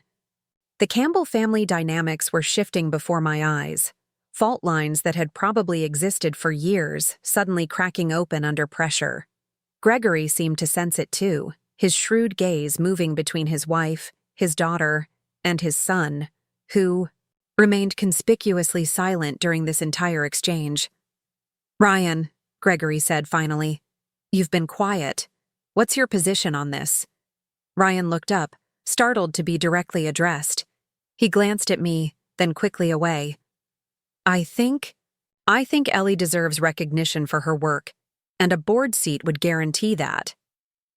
Diana gasped softly, clearly not expecting this capitulation from her son. Ted Wilson looked pained. "Even though it would mean working alongside your ex-wife?" Gregory pressed. "Potentially for years to come?" Ryan shrugged, a gesture so unlike his usual confident demeanor that it was almost shocking. "We're already negotiating for her to continue developing the software. And honestly, Dad, after what He hesitated, then seemed to find some small reserve of integrity. "After what I tried to do, it's the least I can offer." For a moment, I almost felt sorry for him. This man I had loved, now diminished in his father's eyes, his professional reputation about to be publicly corrected. Almost. Gregory drummed his fingers on the table, his mind clearly working through scenarios and implications. Finally, he nodded once, decisively. "A non-voting advisory board position," he offered, "with full participation rights, but without formal voting power. Renewable annually based on your continued involvement with the software development." I glanced at Naomi, who gave a slight nod. This was a reasonable compromise, one that accomplished my core goal while allowing Gregory to save face. With an option to convert to a voting position after 2 years of successful collaboration, I countered, unwilling to completely surrender the leverage. Gregory's lips twitched, almost a smile. "Negotiating like a true Campbell," he observed. "No," I corrected firmly. "Negotiating like Ellie Matthews." After a moment's consideration, he extended his hand across the table. "We have a deal, Ms. Matthews." I shook his hand, feeling a strange sense of closure. In this gesture, Campbell was acknowledging me not as Ryan's wife, not as a tolerated addition to the family, but as a business person in my own right, someone worthy of respect and recognition. The next hour was spent outlining terms in detail, with Naomi and Ted Wilson taking extensive notes for the formal agreements to follow. Diana remained frosty but resigned, occasionally offering a pointed question or comment. Ryan said little, seeming to have retreated into himself. Vanessa, surprisingly, contributed constructively throughout, often suggesting practical compromises when disagreements arose. By the time we concluded, the basic framework was established, a clean divorce, with no ongoing financial entanglements between Ryan and me. A market-rate licensing agreement for my software with consulting fees for continued development. A press release and public correction of previous misattributions. And a non-voting board position with a pathway to full membership. As the meeting wound down, Ted Wilson gathered his papers. "I'll have draft agreements to Ms. Chen by Monday," he promised, his professional demeanor firmly back in place despite the unusual circumstances. Gregory stood, signaling the end of negotiations. Ellie, despite the difficult circumstances, I want you to know that I respect how you've handled this situation. You've conducted yourself with dignity and business acumen. Coming from Gregory Campbell, this was high praise indeed. I nodded, accepting the compliment without commenting on the irony that it had taken me leaving the family to earn his respect. As everyone began to file out, Ryan lingered behind. "Ellie," he said softly, "can I have a moment?" Naomi raised an eyebrow at me in silent question. I nodded, indicating I was comfortable speaking with him briefly. When the room had emptied, leaving just the two of us, Ryan seemed at a loss for words. He stood awkwardly, hands in his pockets, looking more like the uncertain young man I'd met at that tech conference than the polished Campbell heir he'd become. "I'm sorry," he finally said. "That's inadequate, I know, but I am sorry for everything." I studied him, searching for the man I had fallen in love with, the man I had believed in for so many years. "Why, Ryan? Why not just ask for a divorce honestly? Why try to take my work?" He sighed, running a hand through his hair, a nervous gesture I remembered from our early days together. "I was scared," he admitted. "Scared of disappointing my father, scared of losing the reputation I'd built, scared of starting over without you. So, instead of facing those fears, you decided to betray me completely," I observed, my tone more weary than angry now. "It sounds terrible when you put it like that." "It was terrible, Ryan." He nodded, accepting this truth. "I know, I got caught up in this image of myself that wasn't real. The successful Campbell son, the tech innovator, the perfect husband. None of it was real, but I couldn't bear to let it go." There was something almost pitiful in his honesty now, too late to save our marriage, but perhaps enough to let me leave without the bitter taste of hatred. "For what it's worth," he continued hesitantly, "I really did love you. That part wasn't fake." "Maybe," I acknowledged, "but love without respect, without honesty. That's not enough, Ryan." "It never was." He nodded, accepting this truth as well. "I know that now." He hesitated, then added, "You're going to be amazing on the board, you know. Probably run circles around all of us." Despite everything, I felt a small smile tug at my lips. "Probably." He returned the smile, tentative, sad, but genuine. "Goodbye, Ellie." "Goodbye, Ryan." As he walked out of the conference room, I felt a weight lifting, the final threads of our relationship severing, not with drama or rage, but with a quiet acknowledgement of what had been lost and what would never be regained. I turned to the windows, gazing out at Portland spread below me. In the space of 24 hours, my entire life had been upended. My marriage ended, my professional identity reclaimed, my future suddenly wide open with possibilities I hadn't dared consider before. There would be paperwork and lawyers, press releases and board meetings. There would be awkward moments and difficult conversations. But standing there, looking out at the city I had made my home, I felt something I hadn't experienced in years.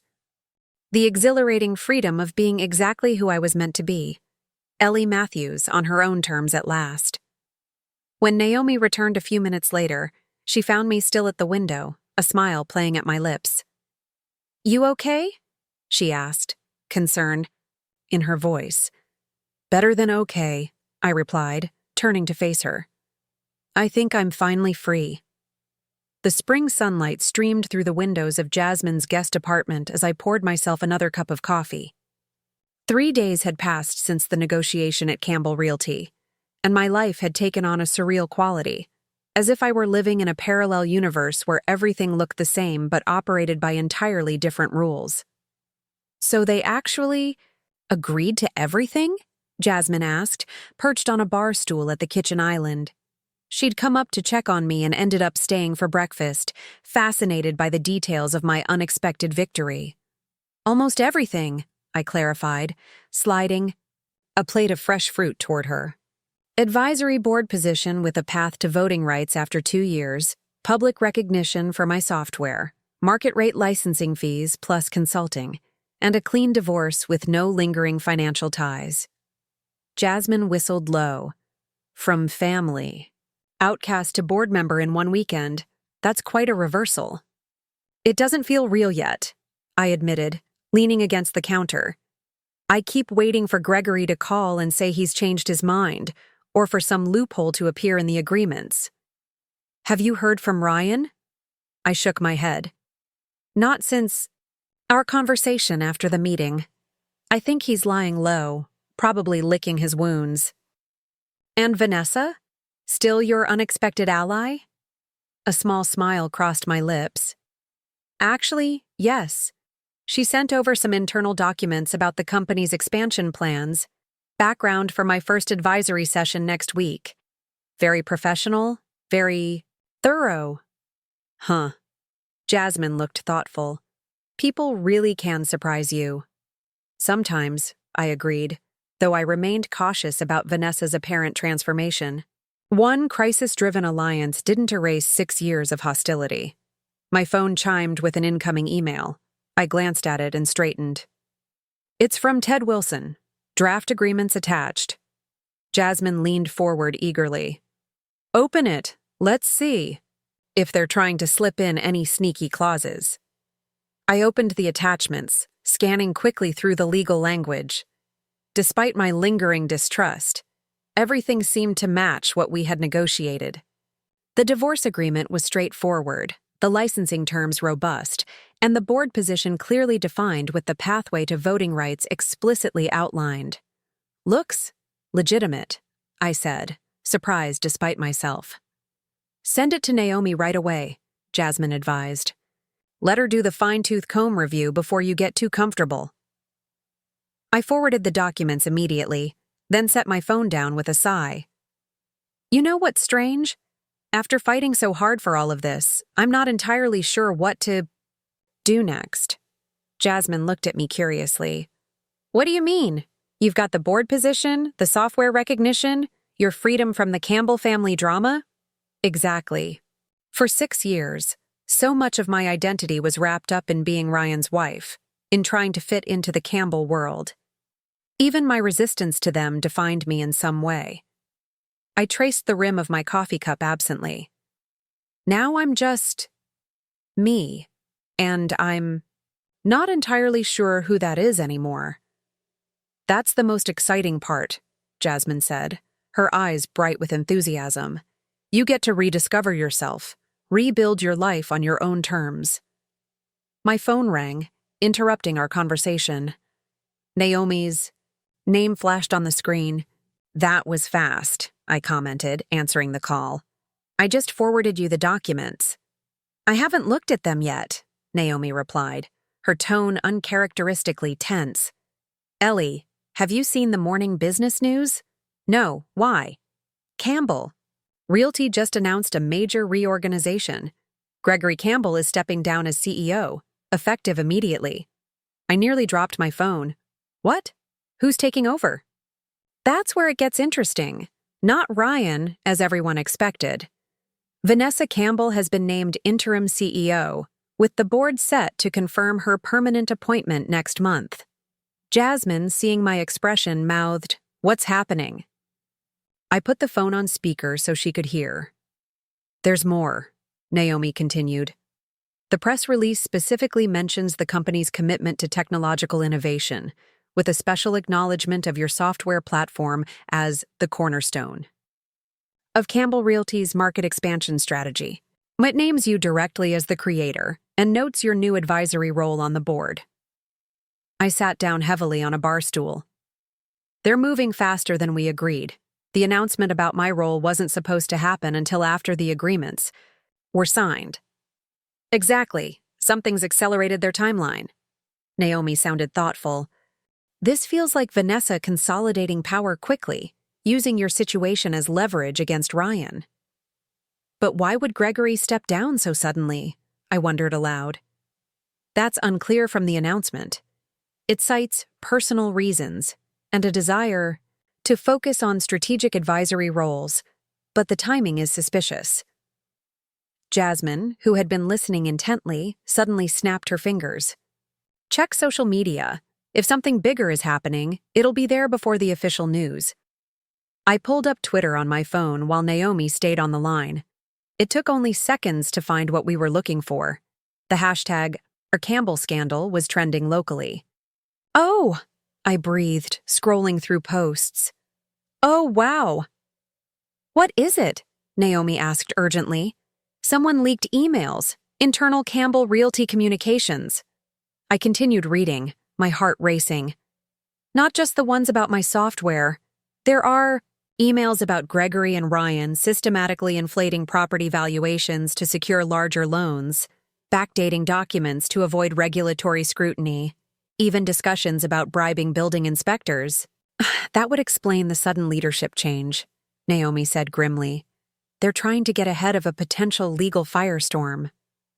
"And using Vanessa as the clean face of the company's future," I added, the pieces falling into place. She mentioned being positioned for a power move, but I had no idea it would happen this fast or be this dramatic. "The question is," Jasmine interjected, "who leaked the emails?" We all fell silent, considering the implications. Finally, Naomi spoke.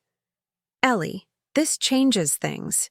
If Campbell Realty is facing potential legal troubles, their assets, including your software license, could be frozen or compromised."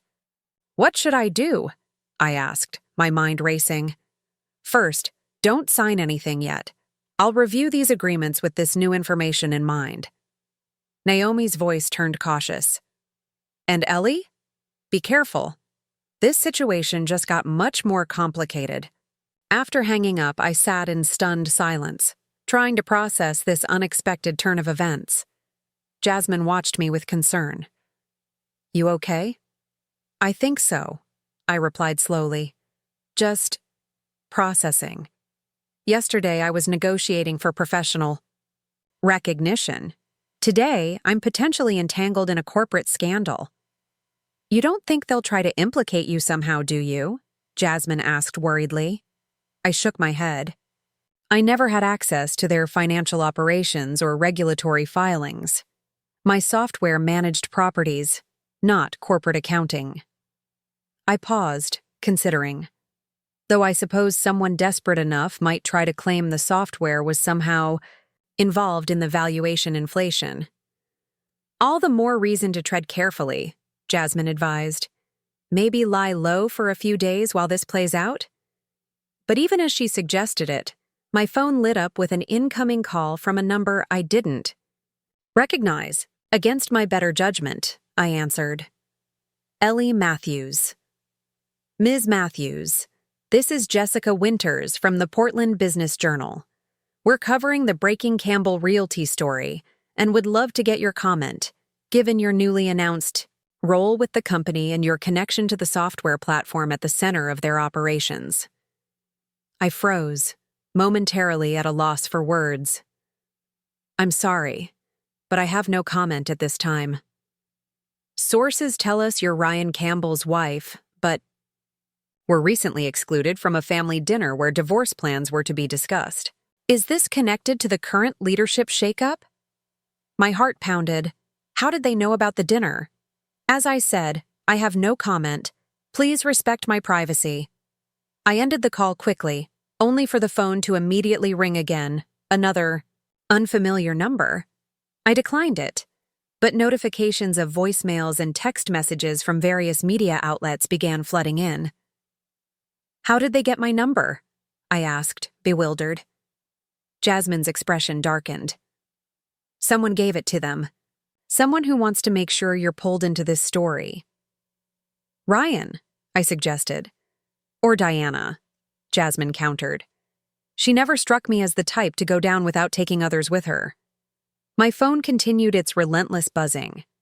I switched it to silent mode, trying to think clearly through the rising panic. What do I do? I can't hide out here forever, but I can't go back to the house either.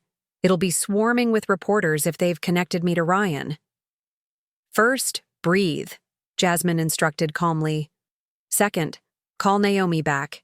You need legal advice more than ever now. I nodded, grateful for her steady presence. While I called Naomi, Jasmine moved around the apartment, closing blinds and checking that the door was securely locked. Naomi answered immediately. I was just about to call you. The situation's developing rapidly. Have reporters contacted you? Yet? Yes? How did you know? Because they've contacted me too, asking for comment from Ellie Matthews' attorney. Your connection to this story is already public, she sighed. I've been reviewing the draft agreements and the news reports. Ellie, I think we need to meet in person, as soon as possible.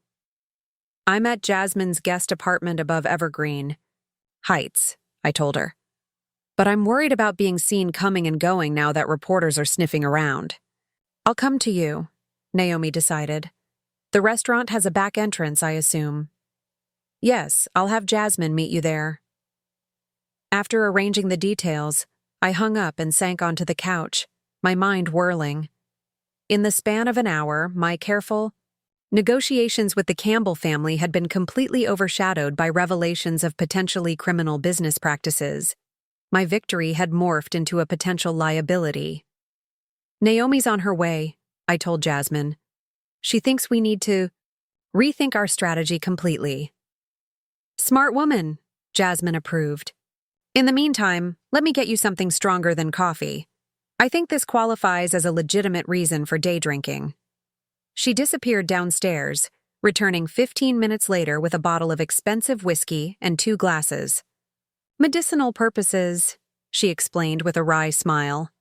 I accepted a small pour gratefully, the warmth of the liquor helping to steady my nerves. I keep thinking about the timing of all this, I mused. The email leak, Gregory stepping down, Vanessa taking over. It's all happening so fast. Almost like it was planned, Jasmine suggested, settling beside me on the couch. But by whom? And why now? I stared into my glass, trying to piece together the puzzle. The only person who benefits directly is Vanessa, but these leaked emails could potentially destroy the company she's now running. Unless she's positioning herself as the reformer, Jasmine pointed out. The clean Campbell who's going to right the family's wrongs. The idea had merit. Vanessa had always been ambitious, always felt overlooked in favor of Ryan. What better way to seize control than to expose her father and brother's misdeeds while presenting herself as the ethical alternative? But something about that theory didn't quite fit. If Vanessa leaked the emails, why include me in the press release about her promotion? Why draw attention to our connection right as the scandal breaks? Jasmine frowned, equally puzzled. That is strange. Almost like someone wants to create the impression that we're aligned, I finished, a chill running through me despite the whiskey's warmth. That I'm part of whatever is happening at Campbell Realty. A knock at the door interrupted our speculation. Jasmine checked the peephole before opening it to admit Naomi, who looked as polished as ever despite the urgency of the situation. She carried her briefcase and a stack of newspapers, which she promptly laid out on the coffee table.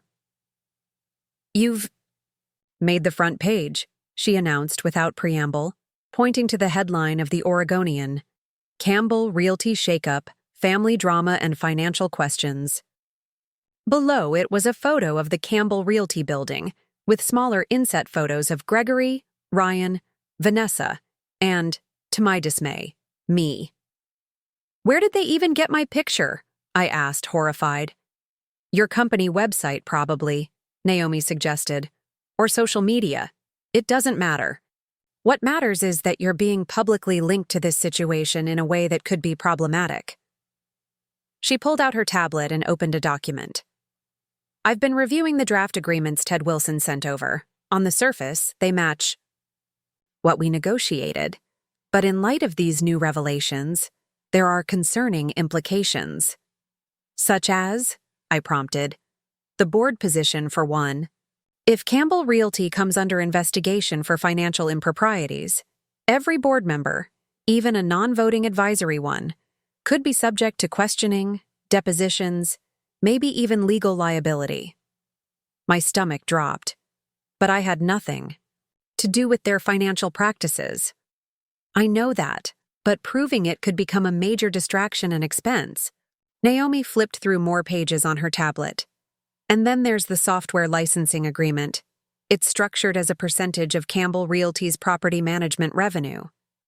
Which means if their business suffers from this scandal, I began. Your licensing income would be directly impacted, Naomi confirmed. And worse, if investigations reveal that your software was used in any way to facilitate improper valuations or document handling, it could create guilt by association, even if you had no knowledge or involvement. I stood up, too agitated to remain seated. So what are you saying?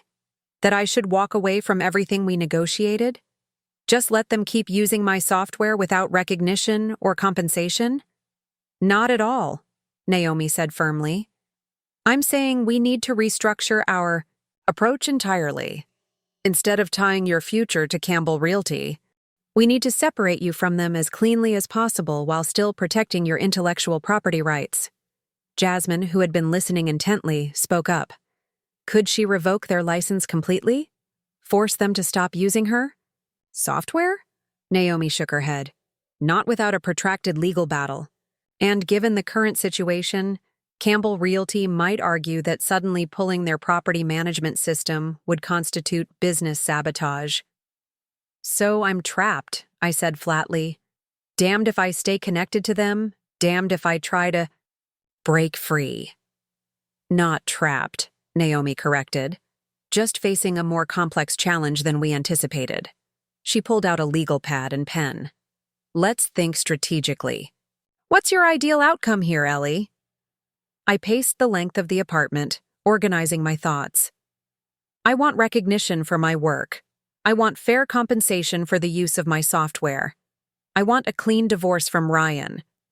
And, I added with growing conviction, I want to be completely disassociated from any Campbell Realty scandal or wrongdoing. Naomi nodded, making notes. Good. Clear objectives. Now, let's consider our leverage. What do you have that the Campbells need right now? My software, I replied immediately.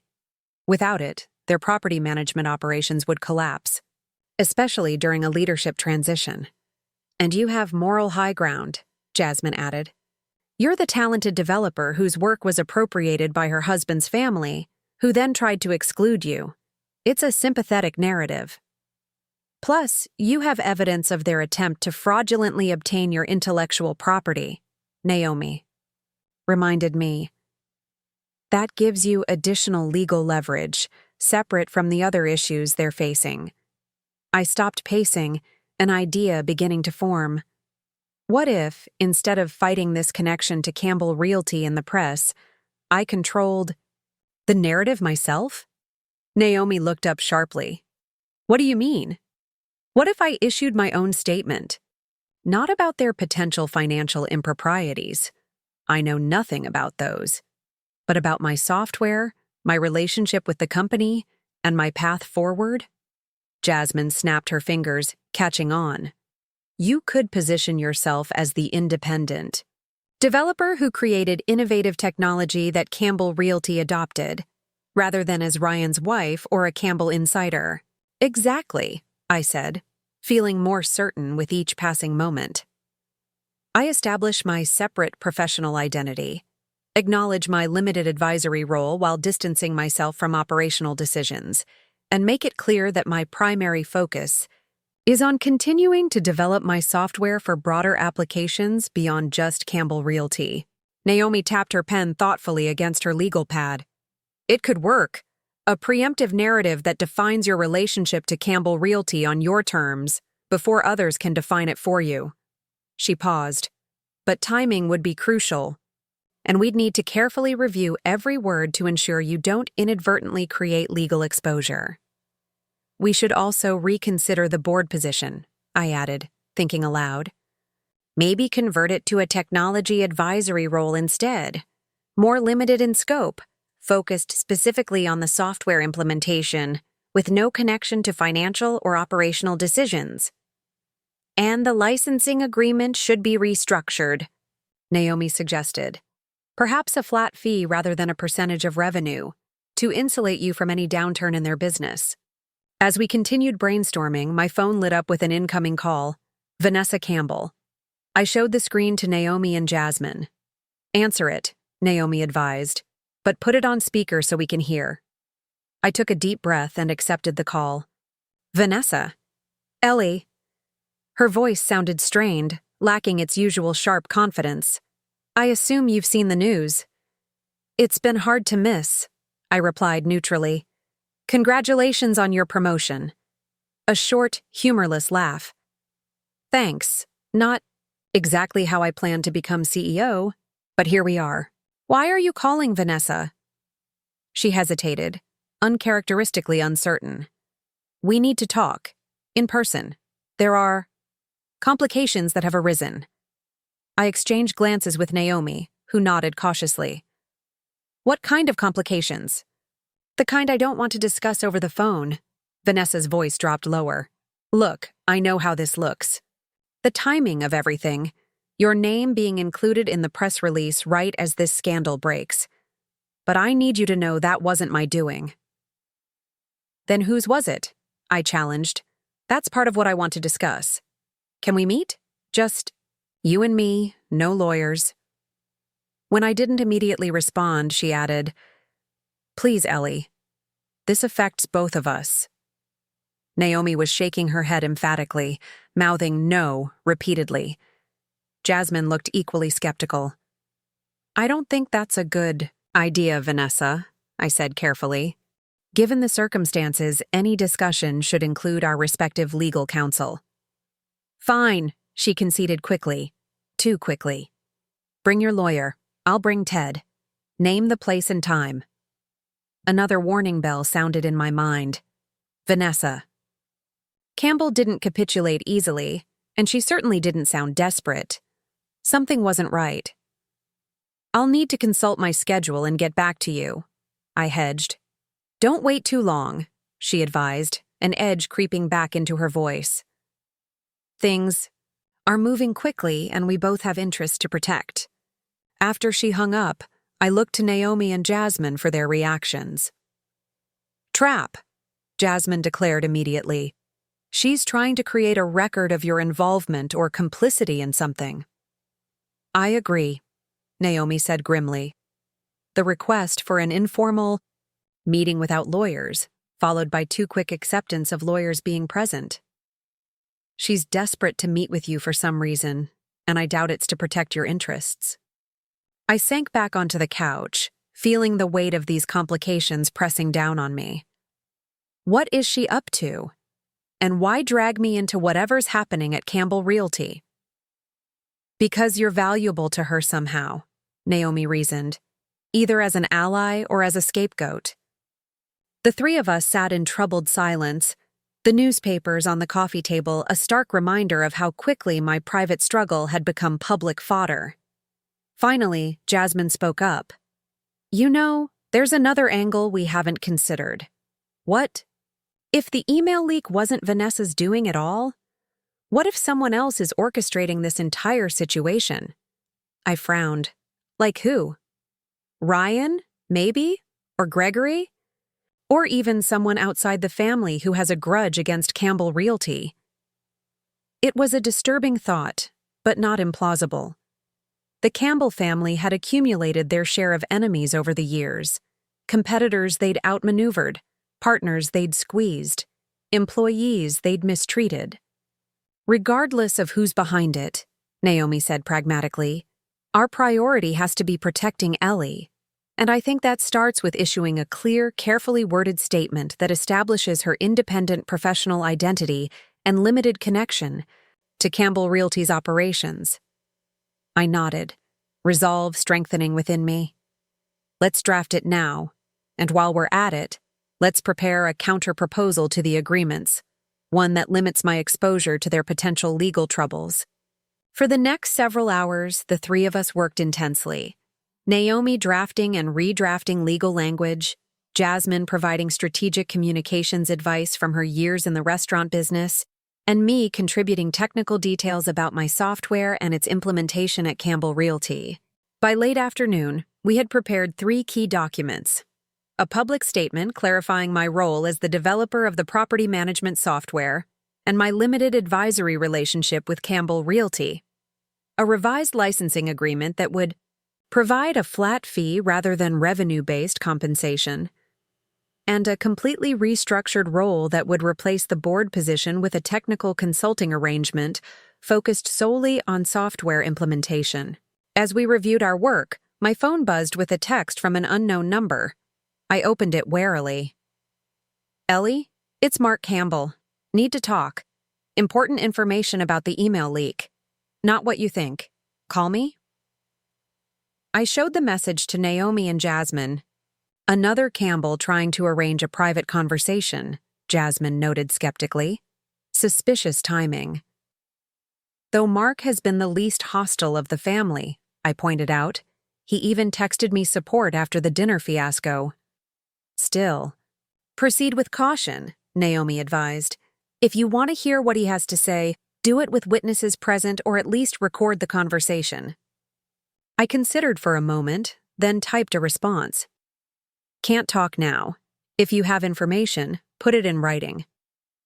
The reply came quickly. "Not safe in writing. Can meet at Evergreen Heights. Public place, just 15 minutes." I looked up at Jasmine. "Would you be comfortable with Mark coming here? Not to the apartment, but to the restaurant? We could meet in one of the private dining rooms with you nearby." Jasmine hesitated only briefly before nodding. "We can set it up so that I can see and hear everything without being obvious about it. If he tries anything shady, I'll be right there."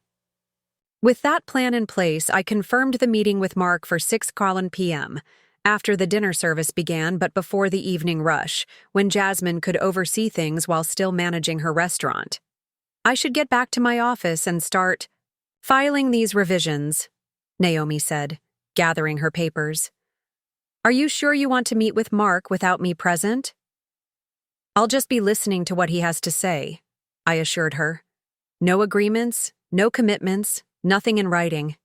And Jasmine will be watching the entire time." Naomi seemed reluctant, but eventually agreed. "Call me immediately afterward. And remember, anything he tells you could be calculated to manipulate the situation." After Naomi left, Jasmine and I spent the next hour preparing for Mark's arrival. She arranged for a private dining room with an adjacent service area where she could monitor the conversation unobtrusively. I changed into fresh clothes that Jasmine had picked up for me earlier, professional but casual, giving nothing away about my mental state or intentions. At precisely 6 p.m., Mark Campbell arrived at Evergreen Heights. Unlike the rest of his family, who favored formal business attire regardless of the occasion, Mark was dressed in jeans and a simple button-down shirt. His expression was tense, his eyes constantly scanning the restaurant as Jasmine personally escorted him to the private dining room. I was already seated when he entered, positioned so that I could see both him and the door clearly. He took the seat across from me, seeming almost relieved to find me alone. "Thank you for meeting me," he began, his voice low. "I know you have every reason to distrust anyone with the last name Campbell right now." "Why are you here, Mark?" I asked directly. "What information do you have about the email leak?" He leaned forward, his expression earnest. "It wasn't Vanessa. She's as blindsided by this as anyone. And it wasn't Ryan or my father either, though they're the ones most damaged by it." "Then who?" Mark took a deep breath. "Diana. My mother. Of all the possibilities we had discussed, this was one I hadn't seriously considered. Diana Campbell, with her rigid adherence to propriety and family loyalty, seemed the least likely to publicly expose Campbell Realty's dirty laundry. "That doesn't make sense," I said, voicing my doubt. "Why would Diana do anything that could harm the family's reputation or business?" Mark's laugh was bitter. because in her mind, she's saving both. You have to understand my mother, Ellie. She spent her entire life cultivating the perfect image of the Campbell family: successful, respected, untouchable. When she discovered what my father and Ryan had been doing with the property valuations, she was furious, not because it was wrong, but because they were sloppy enough to leave an evidence trail. I processed this, still skeptical. Even if that's true, exposing them publicly only damages that perfect image she's worked so hard to maintain. Not if she controls the narrative, Mark countered. The emails she leaked were carefully selected. They implicate Ryan and my father while leaving her and Vanessa untouched.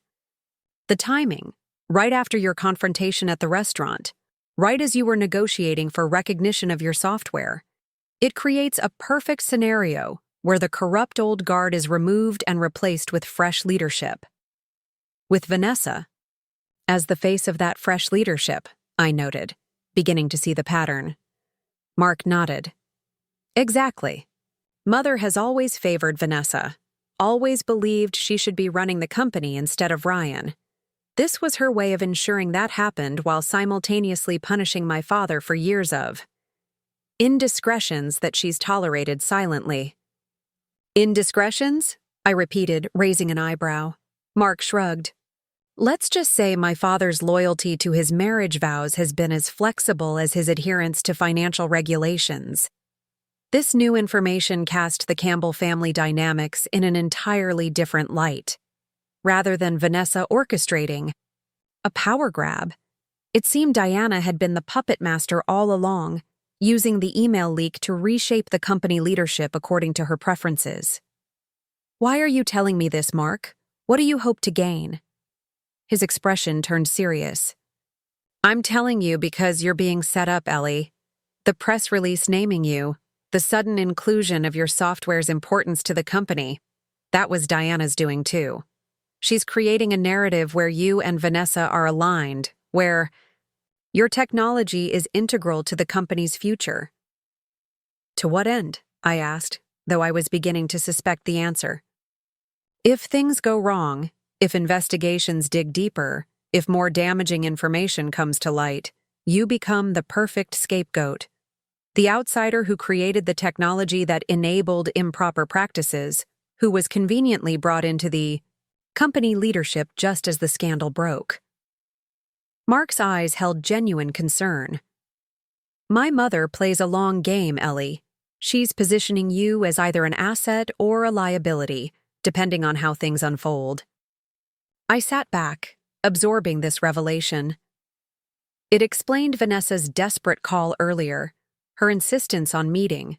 She must have realized what her mother had done and was trying to either warn me or ensure I didn't undermine the narrative Diana had constructed. I appreciate the information, I said carefully, still not entirely convinced of Mark's motives. But why would you risk crossing your mother to warn me? Mark smiled ruefully. Let's just say I have personal reasons for wanting to see Diana's machinations fail for once. And professional ones too. I've been developing my own software for commercial property analysis, and I've admired your work from afar. Developers should stick together against corporate exploitation, family or not. Before I could respond, the door to the private dining room opened, and Jasmine appeared with a deliberately casual air. Everything okay in here? Can I get you both something to drink? Mark understood the interruption for what it was, a check on my safety and comfort. Actually, I was just finishing, he said, standing. Thank you for meeting me, Ellie.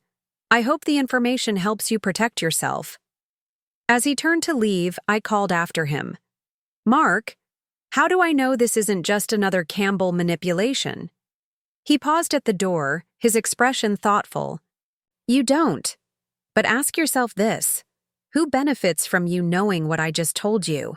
Not my mother, not Vanessa, not Ryan or my father. He shrugged. Sometimes information is just information.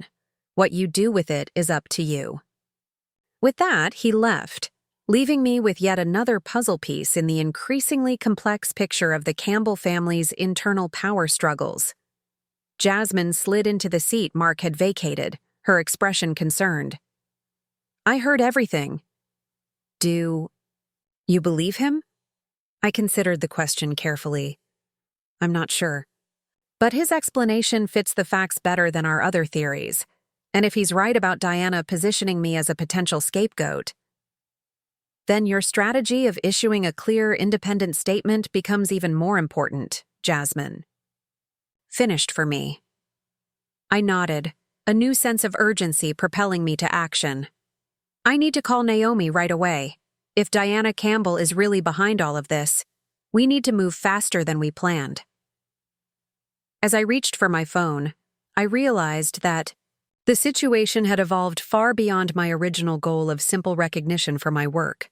I was now entangled in a complex web of family betrayal, corporate intrigue, and potential legal jeopardy, all orchestrated by a woman who had spent years treating me with barely disguised disdain. The irony wasn't lost on me. Diana Campbell had always seen me as beneath her family's notice, an inconvenient addition to their dynasty. Now it seemed she finally saw me as significant, but only as a pawn in her larger game of power and control. Well, I thought with newfound determination, she was about to discover that this particular pawn had learned to play the game for herself. 3 months later, I stood in my new downtown office, gazing out at the Portland skyline. The view wasn't unlike the one from the Campbell Realty conference room, but everything else had changed. The nameplate on my desk read, Ellie Matthews, CEO, a title I was still getting used to.